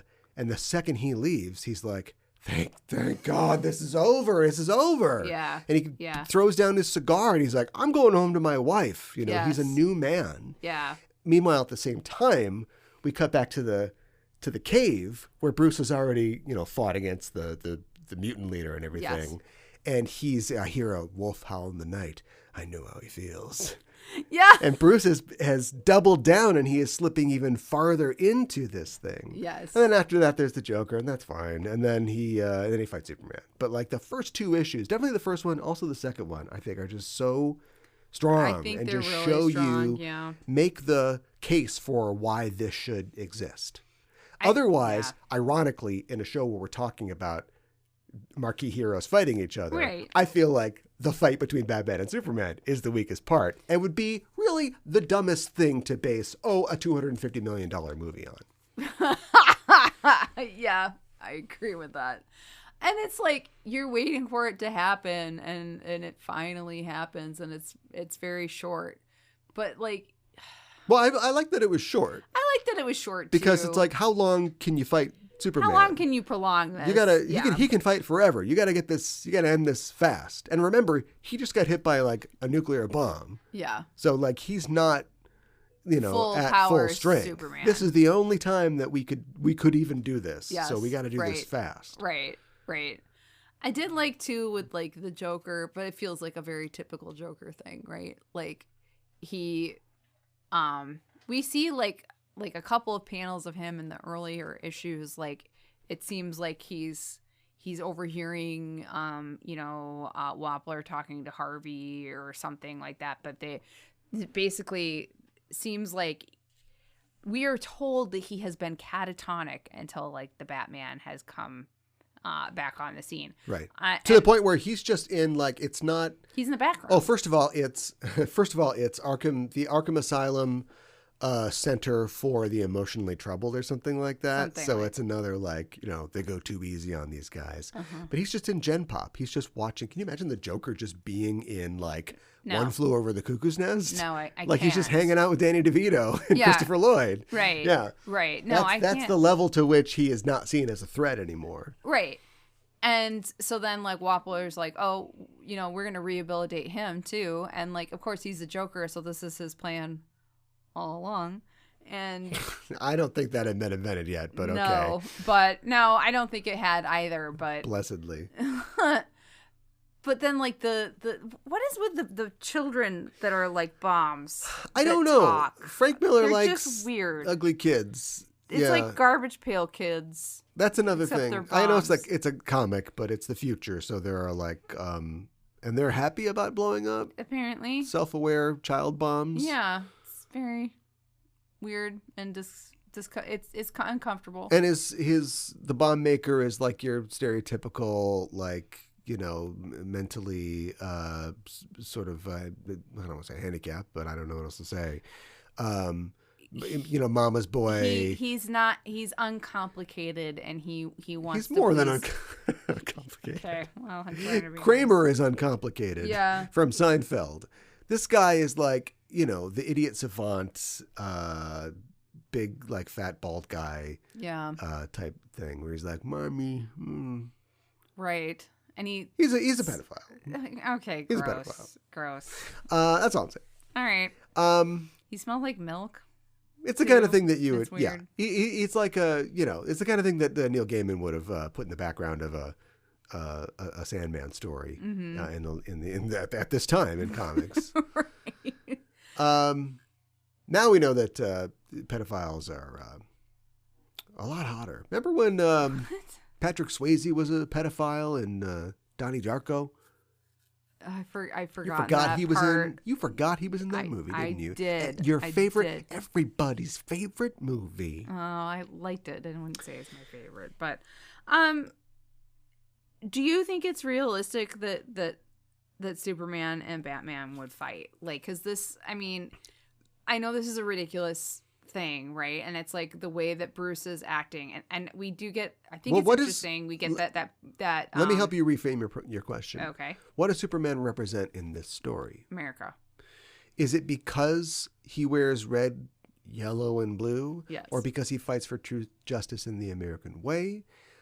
Both. Or is it because Batman and Superman are the two pillars of DC's comic world, and so if somebody's gonna Wonder Woman. You couldn't imagine like, here he comes, Blue Beetle's gonna take you down, Batman. You would never imagine that. No if way. he has to be destroyed by somebody, it has to be Superman. And Yes. I think that I think that it's probably a good idea, and I think it's well intentioned to make Superman the adversary, but you can't. He's jammed in to the narrative. Yeah, he is. And it's Batman's story, it's not Superman's story. But enough isn't done, in my opinion, to convince me that Superman would. Yeah. It's like the Injustice universe, which I hate, but whatever. I'm going to use that as a good example.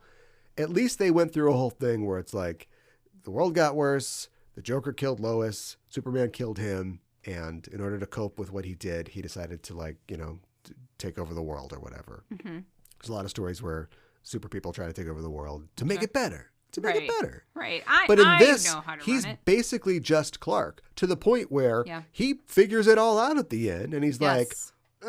he's like cool with it. Super large. And it's wink. like, if you were that cool with it, you were pretty cool with also killing many Russian soldiers before in your role as the army's secret weapon. Yeah. Right. That's a sketch. You haven't filled that all in. And they give him a little See me after monologue class. as he's doing a lot of damage about Yes. how, you pushed them too far. You got Yes. weird and scary, and that made everybody turn against us in a kind of Watchmen, kind of way. Yes, very Watchmen. But then it's like, okay, but also I'm Superman, and I'm still, I'm a dork, but like I'm a good guy, and I just want to help you out here. You have to toe the line. He went and he talked to him It's first. Batman making a conflict that Superman is not even a part of. Like, this guy just wants to fight me. Yeah. Right. That's kind of what happens in the film as well. Although, I guess for a second, Superman was convinced that his mom really would die if he didn't kill Batfleck. So I know you don't weird. remember the movie. I You saw it don't. once and I then just don't. tried to forget about it for the rest of your life. Yes. But anyway, that's what happens. But it's also like, Batman is just like, he's doing his best. And just imagine Superman with his hand on Batman's head as Batman effectually swings at Superman's midsection. That's kind of what this fight is too. Yes. Because there's the final scene where Batman is like doing everything he can. He's got this armor. He's electrocuting Superman. He's shooting him with missiles. And he's got kryptonite. And he's talking about like, your parents taught you, a lesson, but my parents taught me a different lesson. Because they died in front of me. It's they like, died oh right my here. God, and the in world Crime only Alley. makes sense Right unless here. you force it to. Yeah. And then Clark Kent's reply is, I just broke 3 of your ribs. Now, not I just sent your torso to Mexico. Right, because he could have done that. Post-haste. I'm trying not to kill you here. So Batman is, I think, is he supposed to be more heroic because he is literally fighting against a battle that he can't win. But he's the thinker, man. He's got a philosophy, man. And these jackbooted thugs in capes, Superman. they don't have an argument. Their argument is force. Right. Frank Miller's much more of a hippie than I think that he wants to admit that he is. Probably. I think so. But like you read it and like I've read this before and just rereading it again, like I couldn't remember exactly how it ended. And to me, I mean, yeah, I've read a lot of comic books and I guess you have to kind of take a death with a grain of salt in comic books because characters can come back somehow, right? But it felt like, he has, I thought it was interesting, like he has a heart attack or a stroke. And so it wasn't like Superman didn't kill him. He doesn't have a heart attack. I thought he had a stroke or something like that. No, he takes a drug. I know, but it that looks makes it like seem he does. like his heart I know. stopped. It makes it seem that way. I know. But I thought that, and it's revealed later that he didn't really die, and like it seems like, oh, there's some sort of plan that he's doing, but it's like it's unclear when I first read it, like whether or not he actually died. Yeah, and like the mutant. Oh, you thought that he was in heaven with the mutants or something? No. Like I thought that like he died, and then the funeral, and then you see the wink, and then you're like, wait a minute, he didn't die, and then. Oh, okay. Well, good. That's right. That's what the story intended you to think. Okay. See, give the kids some after-school programs. Yeah, that'll keep them off the street. Oh my God, that's the problem. I think that's in there because, speaking of being a hippie, Miller takes shots directly at the hippies in that Carrie Kelly's parents are specifically coded as hippies. Yes, and they talk about like absent-minded parents. Well, drug-addled parents. Yes. They talk about how, like, oh boy, the world it's changed. It's changed. Yes. Because it's not just the right that says it has changed. No. And, this is just like Chicago, in 68. Were we in Chicago in 68? I don't know. I was not a lot of acid at the time, There's that great part where, Carrie Kelly's, like, taking on the mutant leader who's, like, already, like, beat the crap out of Batman. And then there's a pause, and we cut back to them, and they're like... Oh, didn't we have a kid? I know. I was like, oh my God. Yeah. So Batman, becomes her father figure. He becomes a father to the mutants as well. Yes. There's a lot of stuff going on. Have we talked about it all? I don't know that we have. Like, oh my I guess God. I want to talk about the mutants a little bit. Oh no. Just a little bit. So he's like, I know how I can like humiliate them and get them to like stop following. It's all because of this leader, this quote unquote charismatic. Well, that's how it works, right? Leader. I don't know. You defeat the alpha. That's what we're told, right? Right. Yeah. If somebody would just big dog Trump in a mud hole, then all the red hat people wearing people would then be, on team whatever. Well, that's what I think is really interesting. Well, that Vin Diesel. Oh my God. There's a mud hole. I'm the surgeon. And then everybody's like, oh, we're shaving our heads. Yeah. This is right. it. Right. Big glittery cross. Right. Well, I think that's one thing that's really interesting about this, right? Is that like once he defeats them, then there's a faction that becomes the Sons of Batman. And yeah, and You like know? it's Miller triple leaning into the idea of this is pulled out every once in a while. Does Batman like inspire the crime that he has to fight? Right. And everybody's like, shut up. We gotta have a comic book. Shut up. He's not gonna stop being Batman. Shut up.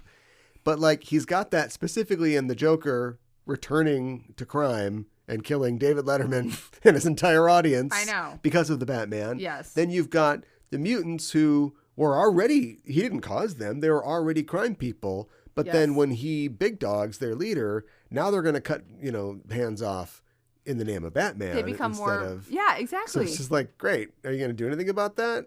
I know. No, they're useful to me now. And sure, speaking of 9/11, a plane does fall on Gotham and we need an army to help with that. And so they become a positive army. Is that is he making a point about like, maybe it is programs after school. Let's crash more planes after school. Then the kids will have things to do. I don't know what he's trying to say exactly. It's a little confusing. And then there's the neo-Nazis are in there for a little bit too. What's her name? I can't remember her Bruno? name. Huh? Bruno, the Joker's girlfriend. The Joker's girlfriend. Yeah. That has the swastikas Nobody's on her nipples. really done anything with that. No. Even when they brought Bruno back for, I think, Dark Knight 3, we didn't really do anything with that. There's The just Joker's like nothing really done. I mean, look, she's a woman, then I guess the Joker's straight, right? But I don't know. is the Joker straight? I have no idea. All right, well, it's different show, I guess. I mean, what do you think of like Batman's like tactics in this comic? Like, do you think that like the way that Miller writes him, like, do you feel like in a way of trying to make him grittier, like is this Batman bending people to his will? I don't about the Bernie Getz-esque questions about vigilantism, about the mud hole surgeoning a guy to make his to being the alpha dog, ripping out the Right. beta dog's throat. Right. The Reagan stuff. I don't know about any of that. Yeah. I know that this is how you should write Batman, and this is how future things would write Batman, which is to say that he doesn't just show up and go, well, I'm Batman. I hope bad guys don't show up. Oh, I'm the 10-eyed man. Look out, Batman. Well, I guess we're going to fight now. Like, it's not, that's bad writing for Batman. That's 60s TV writing for Batman. Right. Good writing for Batman is, and obviously he's old, but like he's climbing up the rope, we see him sneaking up on the guys. This is a little cheesy, but like there are 6, attacks from this position. 3 of them cripple, 2 kill, Yes, 1 hurts. Right. But then he takes the guy out, and the cops are like, "Phew, Batman's back," and he's like, "Okay, you've got some pills. Oh, you've got a scarred coin. Wait, I've got the clue now. And then we go to the next thing, and it's like seeing the behind the scenes stuff. When he goes to, he knows that Two-Face is going to attack the Twin Towers. Yes. Yep. Because he's Two-Face, and so he brings and it's probably going to be a bomb because somebody stole bomb materials. Yes. So he brings his freezing stuff to freeze the bomb. Mm-hmm. He brings fear gas. Yes. I say this all the time. Yes. Why doesn't Batman just fear gas people? He's already violating their civil rights. He should just knock everybody out with tranquilizer darts, right? Yes. Yeah. But that's not. tough or something, or that's too, he should roofie Batman should roofie everybody. Wow. I want you to quote me. And what else does he bring? He brings a gun. Yeah. Because Bruce Timm or whoever hadn't invented the grapnel shoot gun yet, and he needs to get some way to get across to this other tower. And so you're like, why does Batman have a gun? Now he's teasing you that like Batman is like, changed his vow, or that he's gotten more. He's burned he gets, right? Right. But he's not. He has the tool for the job that he needs to do. And then when he's running across the thing and the guy's shooting him and they hit him in the chest and he's like, ugh, but I got armor behind there. That's why it's a big thing on my chest, which doesn't make any sense, because what if they aimed for the bat but missed and then it went through your pec or something? It's the whole thing armored. It doesn't matter. I know. Doesn't matter. More questions But asked. it's like the details of how a man who has no superpowers could do the kind of things that he does. Right. And you see later on, like that, how he gets the crap kicked out of him, but the plot's going to continue. And so Alfred bandages him up and he gets his arm broken, but he gets a Christian Bale thing for his arm, that like lets him use his arm, even though it's healing still. And just like, Batman wasn't like that until this. Now you get that stuff all the time. But before, his gadgets really were just, not bat shark repellent. That's an exaggeration for comic effect. I know. But it was, goofy things like that. Yeah. And so I like the practical side of it. To me, too. that's the grit. Grit can be something on sandpaper, right? A finer detail. I like that he I like seeing him feel like the joy of him becoming Batman again, even though it's like kind of like, oh, I've been resisting this for so long. Like this feels like so good, Yeah. I thought that was really cool. Really, this is like a Tommy Lee Jones, Clint Eastwood movie from the late 90s, where these old guys are back in the saddle. They're getting it back. They're getting it done. Yeah. Yeah, exactly. I feel, this is like City Slickers. Whoa. Right? What? Batman is Daniel Stern.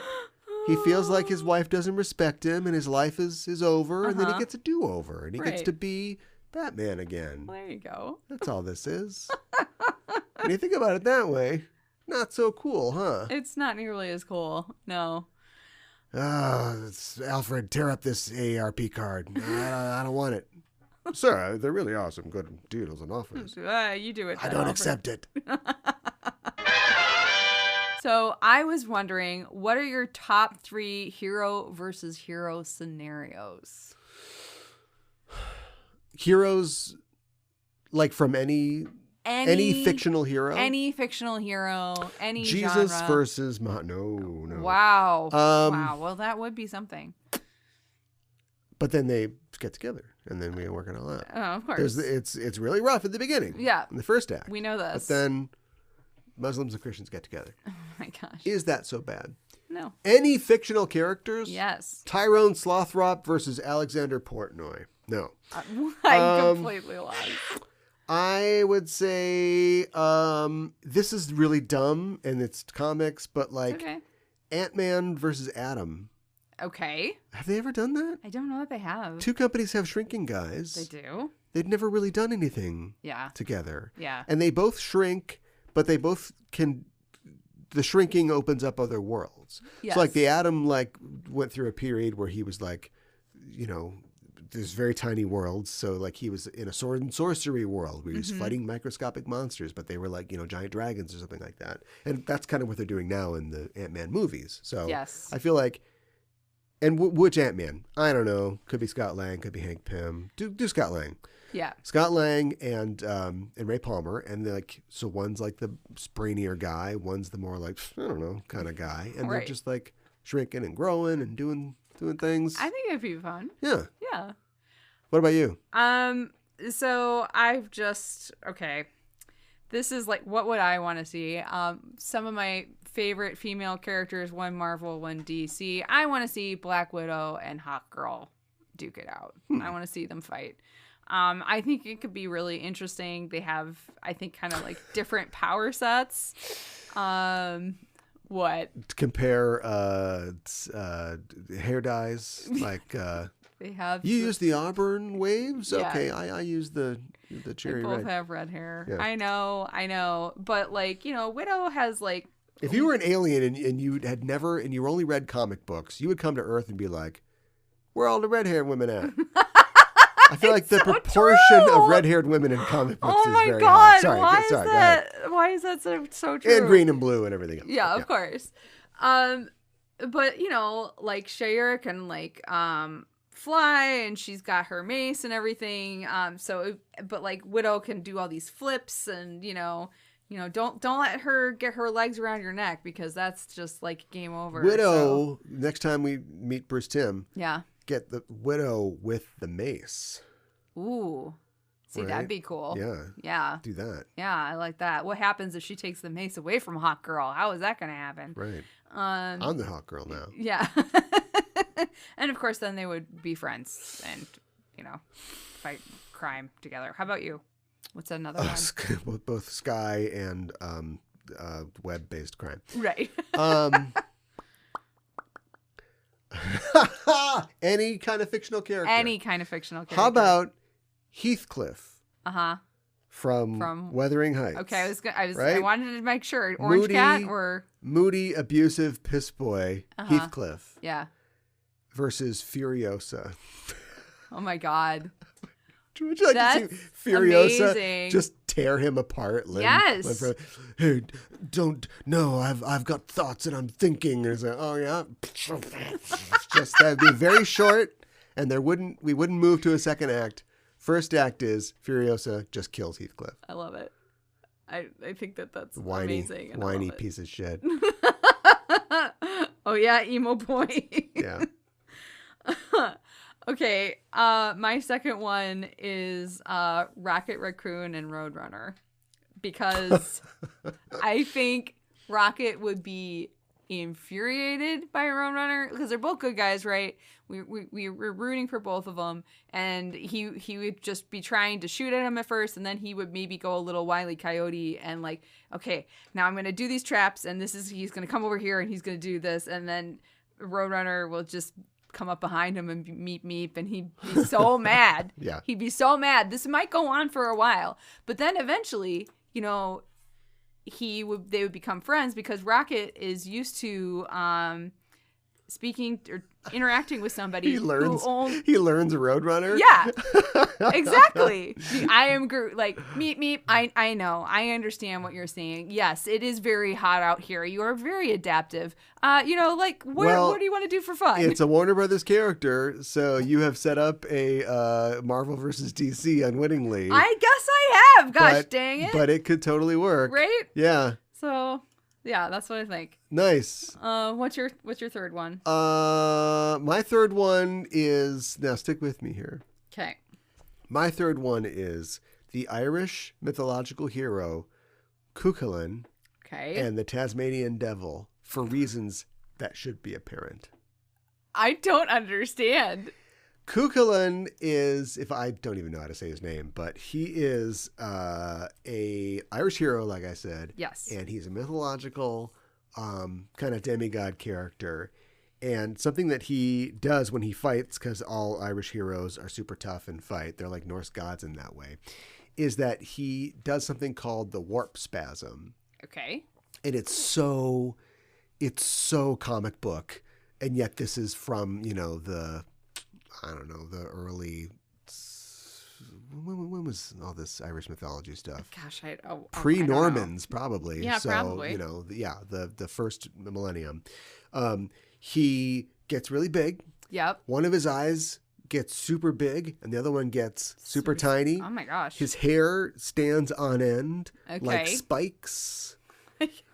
And he just goes nuts, and he forgets what he's doing, and it's like a total Hulk type thing. Okay. And then also the Tasmanian Devil is like, he spins around really fast. He can eat through a tree.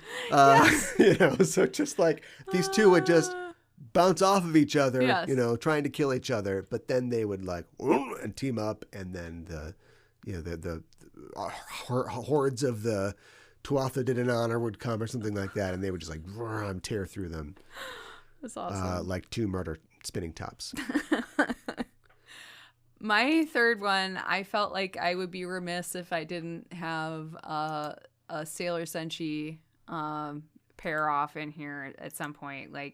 So I was thinking it'd be interesting to see Sailor Mercury versus Bubbles from the Powerpuff Girls because they both have bubble powers. And they're both super nice. So they'd meet each other, square off, throw bubbles at each other, and then they would just kind of be like, so tell me how you did that. And then like just be like really nice and become like really good friends and like trade bubble recipes. There's gotta be inspiration in the Powerpuff Girls from Sailor Moon. Like, I think so. Him is just a Sailor Moon villain. Yeah. From an unproduced sixth season of Sailor Moon. Mojo Jojo, I feel like, well, he could be like a lot of different. He's the monkey with like. I know who Mojo Jojo is. Yeah. You don't have to explain who Mojo Jojo is. I'm just trying to think of like what. Yeah. I feel like Mojo Jojo would be too, but yeah, no, it definitely has inspiration from that. Oh yeah. For sure. I forgot to mention. We opened the show with this. We didn't even get to it, but. The slang in The Dark Knight. Yes. Thank you. Yeah. My mom bats don't shiv. Apparently, and this is a rumor. Okay. Lynn Varley, Frank Miller's then wife. I don't know if they're married still. Okay. But she was a colorist on a lot of his work. I should also mention that he penciled the work. Klaus Janson did the inks, and Lynn Varley did the colors. Okay. She came up with it, supposedly. Oh. I don't know if that's true. I do know that it's true for his later series, Martha Washington. Okay. Where there's characters who talk very similarly. Similar. No lunchbox. And so that's what she came up with. Now people, and this is maybe gilding the lily a little bit, but people compared it to the Droog speak from A Clockwork Orange. What? Now I have to admit that I am less familiar. I never had a 60s British lit class in college. Yeah, right. So I've not read Clockwork Orange. I mean, I've seen the movie, I've obviously. seen the movie, too. And so I don't know the specifics of what it's commenting on, but it's clearly like, British teen crimes and youth and that sort of thing. Right. So is this all just copped, at least the mutants, from Clockwork Orange? Huh. And that's basically teens doing crime. Ultraviolence, yeah. Interesting. I mean, maybe. That's why the Joker does that Singing in the Rain number at the end of the book. Oh, okay. That's I didn't get that. Because it doesn't exist. That was a joke. Oh. I was like, what? He does something though, doesn't he? Why does that seem like not out of the realm of possibility? I don't know, because it's something like the Joker would just break into song, but he would have a reason for doing it. I don't know. The Joker in this is not having a good time. I think that that's true. It's possible. Again, we don't get a lot of time with him. No. I think the Joker is not crazy. I've always said the Joker's not actually crazy. Mm-hmm. He's just like, this is just not how people who aren't in control of themselves act, right? Yeah. But in this, I think he's just bored, and the Batman's back, and it's like, oh, I can do Batman again. And the way that that's going to work out is people want to talk to me because Batman's popular, so I can get out, and then I can start killing people again, and then Batman will start coming after me again. Right. But when Batman starts coming after him, and he's more brutal, he throws a batarang into his eye. Yeah. Joker's like, you're nuts. Mm-hmm. The Joker says, you're nuts. The Joker's breaking character. And then later when you accost him in the House of Mirrors, where a little kid says, you've got to kick his ass. And Batman says, watch your language, son. Yeah. He's like, okay. The Joker, it shoots him, and he's shooting the mirrors instead of him, of course. Yeah. That's a classic mirror thing. And he runs out, and he's like, this is too weird. Like that's not something the Joker says. This is too weird. Right. Yeah.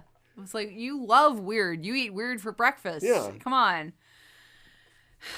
But maybe, Yeah. this is the book where Batman's kind of crazy. So maybe there's not enough room for two crazies. I think that is very true. That's it for this week. We'll be back in 2 weeks with another episode. In the meantime, if you want to talk about pop culture and tropes, join us on our Discord. We've got a link in the show notes. It's free, and it's a gateway to a cornucopia of conversations about your favorite pop culture topics. We've got social media accounts as well on Facebook and Twitter and Instagram. Just go to Just Enough Trope and follow us and say hello. If you really like what you hear, why not consider becoming a patron of the show? Go to patreon.com/justenough-trope and become a patron producer today. Each month, we hold a patron producer poll where our patrons get to decide what we talk about on our producer shows. You're also helping each and every episode of Just Enough Trope to make it to release, and we can't do it without you, so sign up today at patreon.com/justenough-trope. And if that's too rich for your blood, you can always go to our Ko-fi, ko-fi.com/Just Enough Trope, and put a little something in the tip jar, in the coffee jar. That's right. Just a way to say, hey, good job. Not looking to make a commitment right now, but keep up the good work. Ko-fi, ko-fi.com/Just Enough Trope. From the Just Enough Trope studios, this is Mika for Cal signing off and saying, keep the geek fires burning.